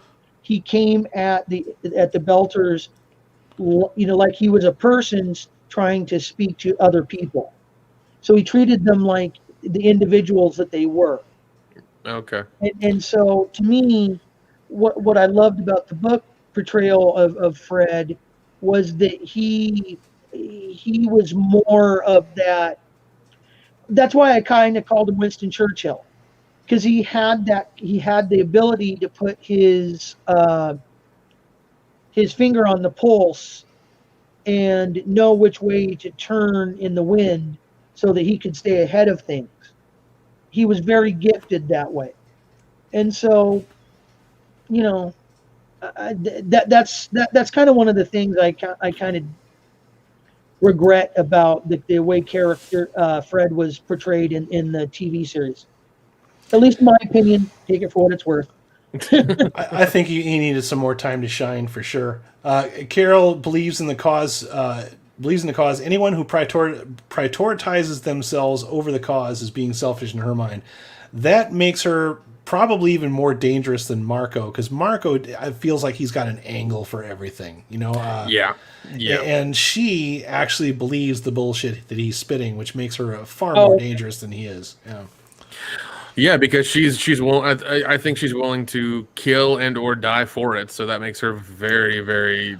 She would probably even stand up to him if he shows even the slightest sign of. Yeah, nothing. she might. She might. That might happen. They might be setting that up too. Yeah, because if Marco's about to press the red button and he hesitates, she might be like, "What's wrong? What are you doing?" Well, Carol is a zealot. Ooh. There is no gray area. It is either you are one or the other, and you're either with us or against us. Yep. Resistance is futile. Resistance is futile. Most of Marco's people see him how they need to see him. Some people require leaders to follow. They aren't self-motivated or capable of acting independently. Some people need messiahs, as the tale is old as time for sure. Brian Mattress says also Marco speak more like the inner, very very little Belder slang. Yeah, I've noticed that. True. He'll put on the accent. Yeah, he's got the accent, but that's not the about language. We've never heard him actually use the language ever. Well, he does. He does with like a few things here and there. It's extremely seldom. Once again, no tattoos, no Belter language. Like, it's strange. It's just strange. No, we don't need to see we don't need to see them pee. I agree. We're like, why would you open up the episode on? Meanwhile, two people taking a piss out in the middle of nowhere, talking about that's 100% true. Like that's a weird thing to open on, and I didn't want to know Amos like that. Or peaches. Yeah, nor peaches. So yeah, it's a little weird. But once again, this is a. This is Amazon letting you know this is Amazon, not the Sci-Fi Channel. I think it was also their way of showing the entire breakdown of infrastructure and the world in general. They can just pee anywhere. That's what it is. Yeah, pretty much.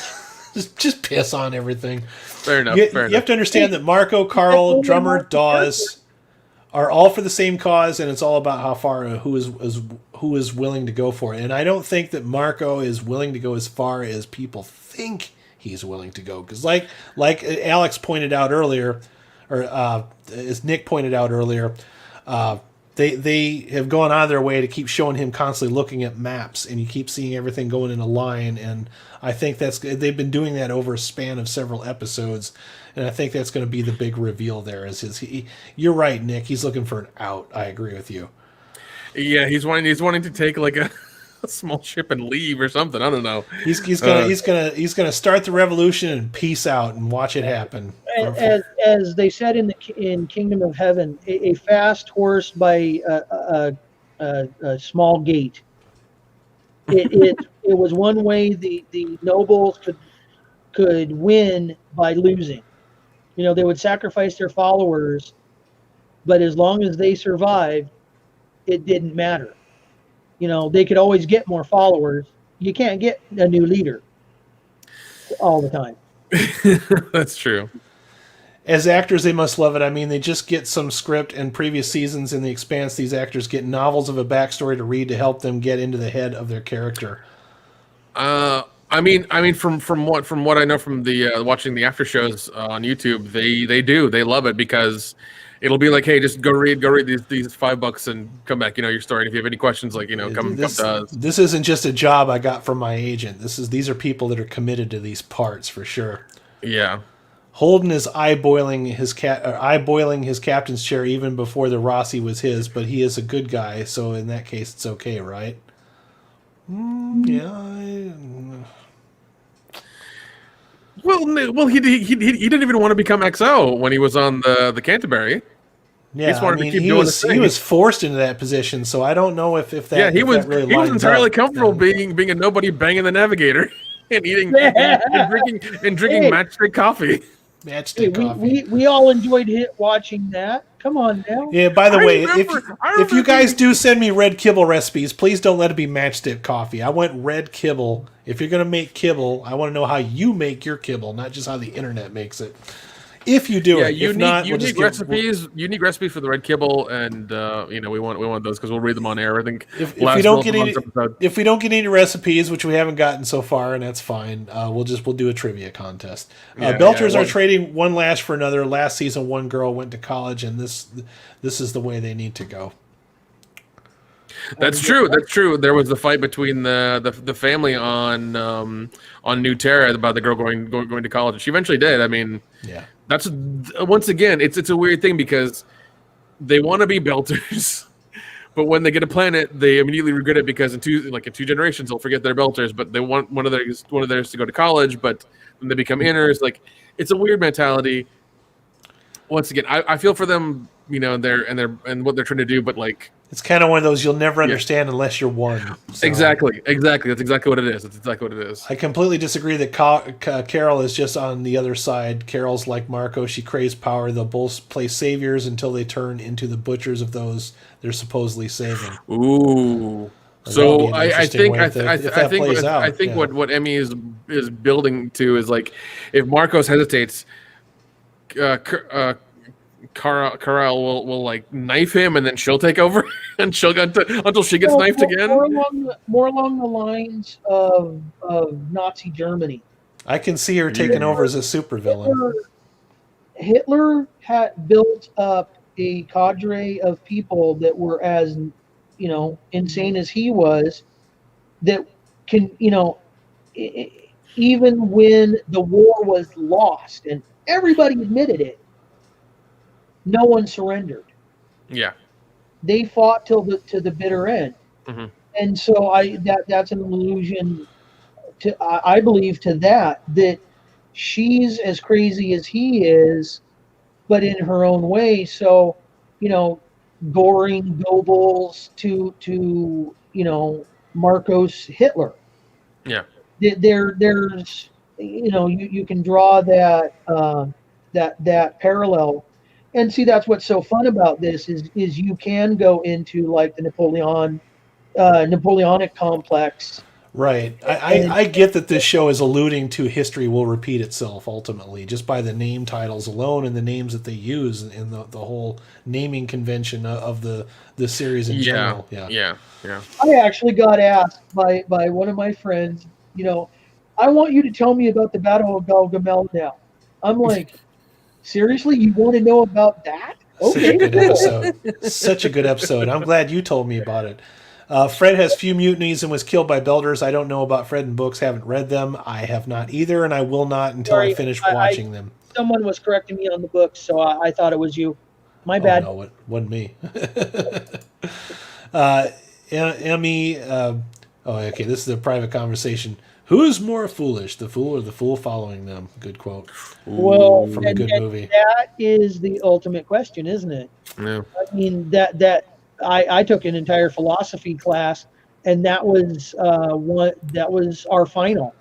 We had to write a paper, basically either defending the fool or the fool who follows the fool. If Belters had the resources, they would have blown up the Earth long time ago. Marco was the first Belter ever capable of doing more than that talking, and the belt follows by stealing proto-molecule and using that to further his own agenda. Yeah. Episode 5 intro shows an event with massive ramifications. Yep, definitely. I think Marco is a Martian spy. Didn't a lot of Indians go to Mars first? Don't see a lot of Indians among the Belters. Not trying to bring in race, but stands out to me. What are you trying to say? What are you trying to say? What are you trying to say, man?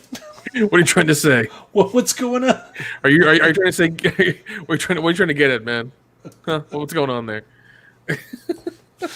I mean, no. That's true. You had a lot of Indians and indigenous people go to Mars, and they all picked up like that Texas twang in their voice, and that's why Alex has that. And they did that so they could, whenever they were met by Earthers, they were seen as more comfortable and a little bit less, a little bit less dangerous. That's why they have that. You know who else has that Texas twang? Aziz Ansari. I wonder if he'll come on the show and take over. He's got that twang down perfect. Aziz, I fucking hate that guy. I know He's not funny. That's why I hate him. I'm totally fucking with you. Carol Zealand of the cause, Belter writes, now Marco only killed inners and Belters that went against them, but what will happen when resources starts to strain and in some Belters are sacrificed? They've sacrificed some already. Well, I mean, Marco said we need, get the resources out of all these salvage ships. So guns, they said specifically in this episode, guns first and then everything else. Yeah, but they still need water and food. So I mean, that means that they're already running out of resources. There's already like a thing there. That's where it's going to all start to fall apart. Okay, Emmy is proving the opposite. Also, somebody by care. Okay, that's between y'alls and okay. We will not see Marco killed one-on-one or taken down like that. He will go down probably in a massive battle or something like that, which is either going to be episode 10 of this season or spill over into next season. I'm 100%. We're finally at the end of the chats, guys. I'm perfectly fine if Marco goes into another season. If we have him back in another season, I'm okay with that because I don't think they're going to one up this villain. You know what I mean? I don't want it to be like a thing where each season has its own villain. Yeah. See, if Marco is now, if we go to the historical side of it, Marco either gets killed in a big giant battle, or he commits suicide because he everything is stripped away from him, and it's the belt finally wakes up to just how destructive to the belt he is, and they all turn on him, and he's alone, and he can't handle that. He has to have a crowd to play to. Yeah. And so, like Hitler, he spaces himself or something. Who knows? I'm not going to say anything because I can't remember. He says, not trying to bring up race, but no tats makes me think Marshall's a Martian. No, we're just we're having fun with Nick because he always gets accused of being a Caucasian, and I happen to know he's not. So no, I'm very much Indian in case you can't tell. We just don't usually point those things out. No, we don't. But once again, this is we're having a good conversation about sci-fi. It makes it worth it. Yeah. Oh my God! How dare you! I fucking love you, Flair. I fucking love you, buddy. Flabbergasted. Fucking love you, buddy. Once again, I think you, man. That's why I don't give you shit. God, I love you. Oh my god! God, I love the Expanse. It brings us all together. It's a fucking wonderful show. It brings us all together. Wonderful show, man. Even though there's an underlying thing of race between the Earthers, Belters, and Martians, it's not really said, but it's kind of there.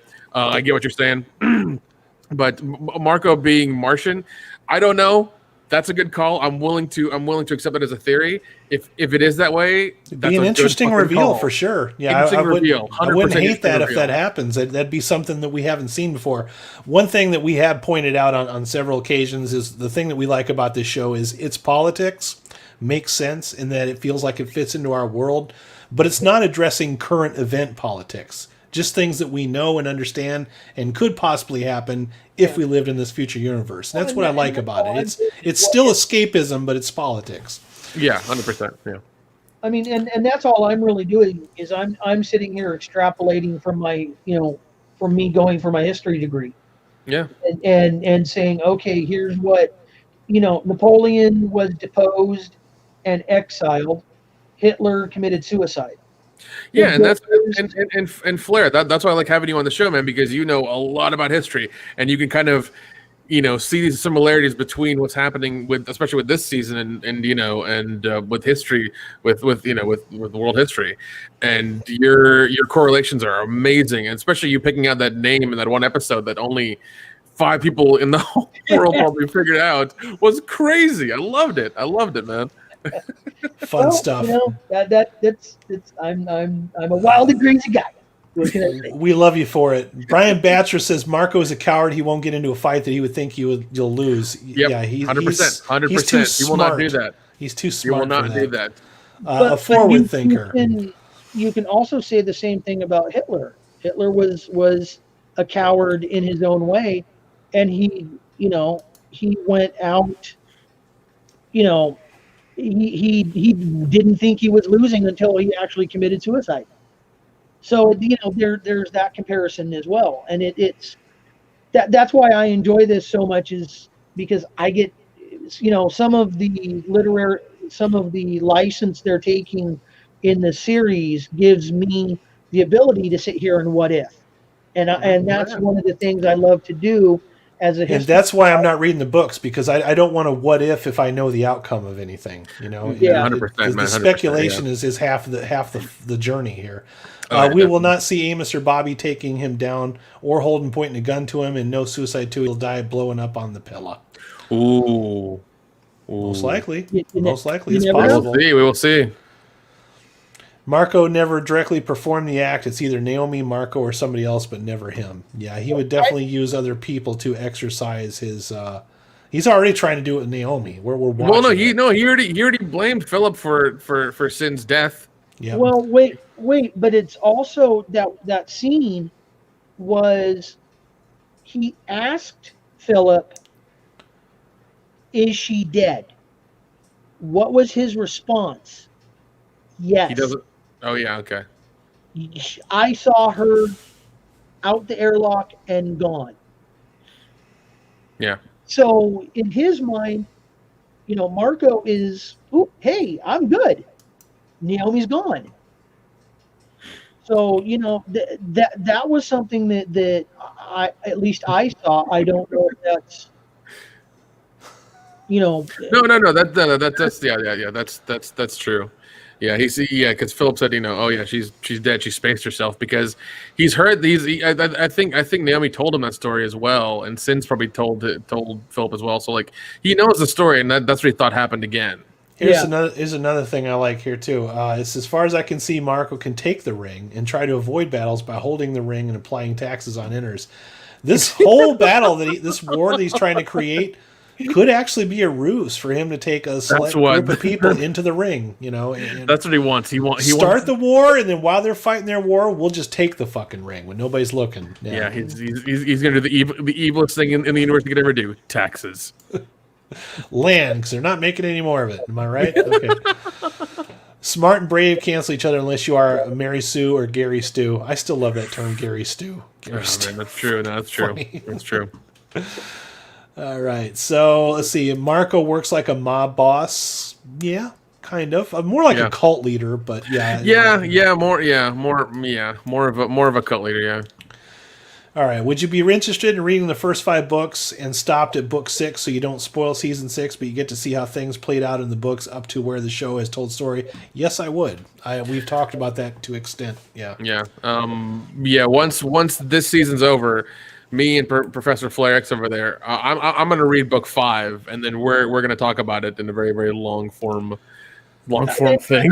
I've got some surgeries coming up, so I'll be healing and I'll have plenty of time to read. So I'll be taking those books with me. Yeah. I think what we should both do is read book 5 again. Okay. Or for me, read it again. You read it, and then have that conversation, because I think that would be fascinating. The two of us diving deep. That would be amazing. and then having our wonderful chat, if they would show up, that would be cool too. Yeah, definitely. But I'd do it just to see what your thoughts were. We're hoping all you guys are going to come back next week so we can do this again because this is really fun stuff. That's true, but they do mention how heavily defended it is. Jordan James said that. Mm-hmm. Oh my God, is Marco going to do the tactic that Savitir was talking about? What tactic would that be, Explosive Murph? I'm not following you there. Remind us of what that is, and we'll go back to that question. Remember the Martian Admiral explaining tactics on how to control the ring space? What if Marco arms the belt is the ring station? Oh shit! Yeah, the guy that Alex met. Oh yeah, that's true. He's what was show? He's been in a few shows too. It was nice to see him on the Expanse. They bring in some great characters. Also, oh wait, no, I just thought of this as well. I know. There's a lot of people who come from. If anybody knows the show, Letterkenny, Yeah. they've had like I think 3 or 4 people from Letterkenny come to the Expanse. We need we need the 4 guys from Letterkenny, the 3 guys from Letterkenny, and the 1 girl, the sister, to have their own ship or to like cross the screen in the Expanse in the next season. Just show up and have a cameo. Just have a cameo. All I want is a cameo. I don't want anything else. Give us like a 5-second quick thing. And they're just standing there drinking fucking puppers, Puppers and brew. That'd be great. Or their insignias puppers. Puppers and Gus and brew. Yeah, dude, just something. Well, they do so many homages to other sci-fi. They do. Internally. And it's you have to have either seen the sci-fi or know about it. Like that's so us nerds can go. Oh yeah, they did there's a couple of scenes where they I still want to see the craft from Farscape come just go sailing through. That would be cool. Call me that much of a geek, but Wormhole and Farscape just go right by. Voyager's on the other side, like what the fuck? Yeah, Deep Space Nine's just kind of sitting there. Yeah. To me, once that gate opened up with all those planets, all these become useless. Yeah, I'm kind of surprised that all of this is it's like the Gold Rush got put on hold because of all this. Yeah, that's something that avasarala said at the end of 4. It's like the Gold Rush is here, and and you see it in the first few episodes of this season where Mars is everything like for sale, moving away, like last bit going. Whatever that stuff is, like everybody's moving out of Mars. Nobody wants to terraform it anymore, and they all want to go to a planet with actual air. It's actually making war easier. He hit the Earth that was already overpopulated. Mars doesn't want to terraform anymore. Builders can't live on planets. Best way, and even Earth is shitty now too. So, best way for Belt is to control the ring and do to the economy. At one point, somebody said, I think it was Eric, Amos's brother, said that UN money isn't really exactly great right now. Like the UN dollar isn't really holding its value because of all the attacks that have been hit on the soil. So are we going to get Belter coin or something? Like that's going to happen? Bitcoin for Belters. It's going to be the space cryptocurrency like Belter coin. Belter coin, beta. I want to see avasarala talk to Picard. Dude, yes. But not current Picard, 90s Picard. We want to see him talk to 90s Picard. No. But I want Q involved. I want Q there. I don't know why they never put Q. I don't know why they never put Q in a movie. It would have been so much better. All right, we got to wrap this up, guys. If Earth attacks Palace Station, will Holden intervene? Holden's got to do something in this series. Yeah, he's not doing much. He'll do something because he knows what it'll be. And I mean, even then. Well, yeah, he'll intervene and he'll probably succeed because it's Holden. It won't have the effect that they wanted, but I think it'll still have a small effect on a few Belters who are like, oh, they almost killed us, but like they didn't. So, like the thing missed or whatever, like it'll happen. But we'll see. The Secretary General of the United Nations said it that throughout history we rise from our own ashes. In his speech, he talks about the resurgence of the humanity is, a very flexible creature, and they cut, you can hit us and we'll come back, and that's where where I kind of see the Napoleon overconfidence, stretching, overreaching, and doing that. Yeah. I like this one right here. We're gonna have to wind this to a close pretty soon because I'll be getting kind of tired. Because Earth currency is in the toilet. It says our new friend Brian Bratchler said because Earth currency is in the toilet. That's why Amos said bring a few cases of tequila. You know I what? thought he just wanted to get fucked up. I didn't. You know what? Didn't even really think about that. Wait, hold on. Like it's. I want to give you the benefit of the doubt because I think Amos is that smart, but also it's like it's Amos and you really love that tequila. Yeah. Did he want to bring it for trade or did he want to drink it? What if he is that smart, or what if it does wind up becoming for trade? If he is that smart, I'll be like, yo, fucking Brian Batcher got it. Kudos to him. He did it. He called it. But if not, I'm just gonna be like, yo, you want to drink it? Whatever. You wanted to party. I mean, it's Amos, the earth is right? ending. Whatever. It's fine.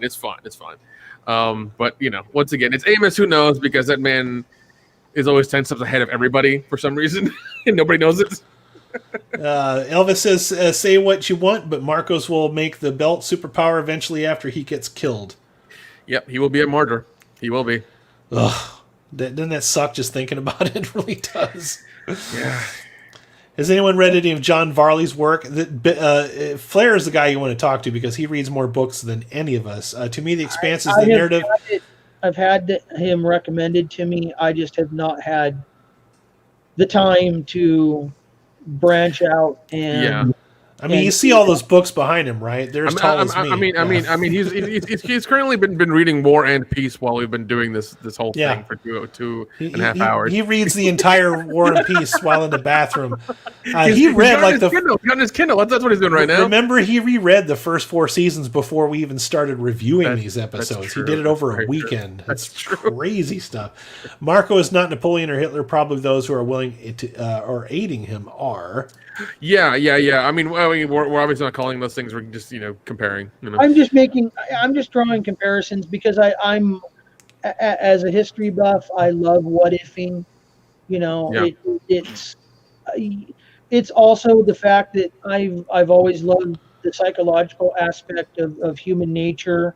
Oh, definitely. That we are simple creatures with certain simple responses to complex situations, and given certain stimuli, the human being will respond in certain ways. Boring stuff like that. As a species, we're driven to destroy ourselves. We come up with elaborate causes and reasons, but in the end, our evolution has outpaced our survival instincts. Good quote. That's a good one. I like that. I can get all philosophical on you, and because I love philosophy class as well. So, but predictions for how Naomi is going to get out of the situation she's in. She's unable to contact anyone, can't leave the ship, no O2, nobody gets close, no water, no food. She's all messed up. Hopefully she gets out of it, but I think she's definitely thinking more self-preservation, because I was thinking, is she going to sacrifice herself to save her son? But I am definitely seeing a signs of self-preservation after this episode. Reading his life. It is. Well, actually, I mean, to be completely honest, I don't read the books. I use audiobooks to get through them. Just it's how I process things way better when I do that. You're an audio learner instead of a visual learner, and that's a completely valid. I have a buddy who he and I go back and forth discussing books. Mm-hmm. He listens to them as an audiobook. I read them as physical print. Well, okay, physical. But, you're holding something in your hand. It's physical by today's standards. And I don't knock him for listening to it because honestly, anybody who wants to put the time in that it requires to do a lot of this, hey, I'm all for it. Yeah. And I'm not going to knock anybody. So Emmy said that's not a quote. It's what I think is wrong in our species. What I meant to say, Emmy, is I am quoting you. We liked what you said, so it was a nice quote. And I don't tend to disagree with you. I think it's nuanced, if I may say so. All right, Naomi will sacrifice Alex to save herself, and that's how Alex gets killed off, and Naomi stays in character. Ooh. That would be a strange That would make outro. sense. Yeah, it would That make would make sense. sense. I could see it happening. I'm going to bring this to a close because all of us have okay, jobs and lives. Everybody knows that at right there is my Twitter. If you want to discuss the Expanse even more, hit me up on Twitter. That's my that's my my username. Write it down. Take it. Take a picture of it. Whatever. Hit me up on Twitter, and we'll keep talking about the Expanse as much as you want. This was a lot of fun. Would love to keep it going. What's that, Flair? What did you say, Flair? I don't do twits. Yeah, You don't- Twitter. you- Yeah, I don't know. I have Twix. Twitter. Twitter. Well, you got me on Facebook chat, dude. All right, so we're That's okay. true. We're okay. Yeah, We're okay. We can go back. We're also on Instagram, Facebook, all that good stuff. This was a lot of fun. What I agree, Conspiracy Hunter. This was a great conversation. I invite all of you to come back next week, exact same time, Wednesday night, when we'll talk about the next episode, which is called. Let me pull it up right here so that I don't get it wrong. Yeah, Next episode is called. And we really appreciated you being here. Everybody being here. Thank you Yeah, so much. this like in all honesty, when we had 30 minutes, we were lost. But we've gone for 2.5 hours now. You All guys right, have been it's great. called. I'm going to try to spell. You know what? I'm just going to screen share it because I know I'm going to butcher the hell out of whatever this is here. So I'm just going to share it. It's called. Yeah, Elvis. What is this called, Flair? Pisaki? Winnipesaukee. Winnipesaukee, Thank you. yeah, that's You Pisaki. remember? Oh yeah, I knew that. Fuck you Well, guys. no. What, the guy on NPR that used to do, it was like Friday. No, it was Saturday nights. Winnipesaukee was it's a little town that he grew up in like Minnesota or Wisconsin, something like that. And he, I think it was Minnesota, but yeah, it's making an allusion to that, I believe. Okay. Well, that's good to know. So come back next week. We'll be doing that, and this was a great time, Yeah, guys. man, Thank everybody that showed up. Absolutely. Yeah, the whole chat is awesome. We love you guys. You guys made this a lot of fun with your questions, your ideas, your predictions, everything that we could discuss. This is and I feel bad because a lot of people are going to miss out on these live discussions because they haven't got onto the show yet. They're going to show up in our chats like 4 years later. Yeah. That's true. They will. It's going to be a lot of fun. But thank you guys Comment section. Thank you guys who love the show for finding this live stream, talking to us and keeping us going with all of your comments, questions, and predictions because it made it fun. Really, it did. And I think we need good thought-provoking sci-fi these days. Something that's just a little bit thought-provoking and that has like good philosophy and nice gray area characters of we have to judge what they're doing every week and things like that. I love it. It's so much fun. That's why I love this show. That's why if I could buy more stuff that they made for it, I would, but they haven't made enough of it, so I can't buy anything. Make more merch. And Yeah. please include fat people when you make more merch. Please, okay? Have you gone to their shop on Amazon? Yeah. I have, and they just have shirts and like a few It's things in there. a very general, light amount of content on there. Like Yeah. a handful of I T-shirts. still want to and, get the Rossi. They have a little diorama. a little of- model diorama. That one's from Loot Crate. It's like $20. I actually have that one. I know. Yeah. I know there's some people on Etsy and other places who are like 3D printing like bigger ones and stuff like that. I want to get some. Once again, that's why I'm waiting for a big convention and all this bullshit to be fucking over. People so that I start can making stuff and selling it. Yes, people Absolutely. can start making stuff and start buying it because I'm I want to support local small creators and things like that. But fuck. Sorry. Anyways, you guys be safe out there. Have a wonderful week, and we'll see you next week on our Expanse live chat review / reaction, breakdown, whatever you want to call it. And I'd like to quote the great Alex Murphy. Thank you for your cooperation. Good night.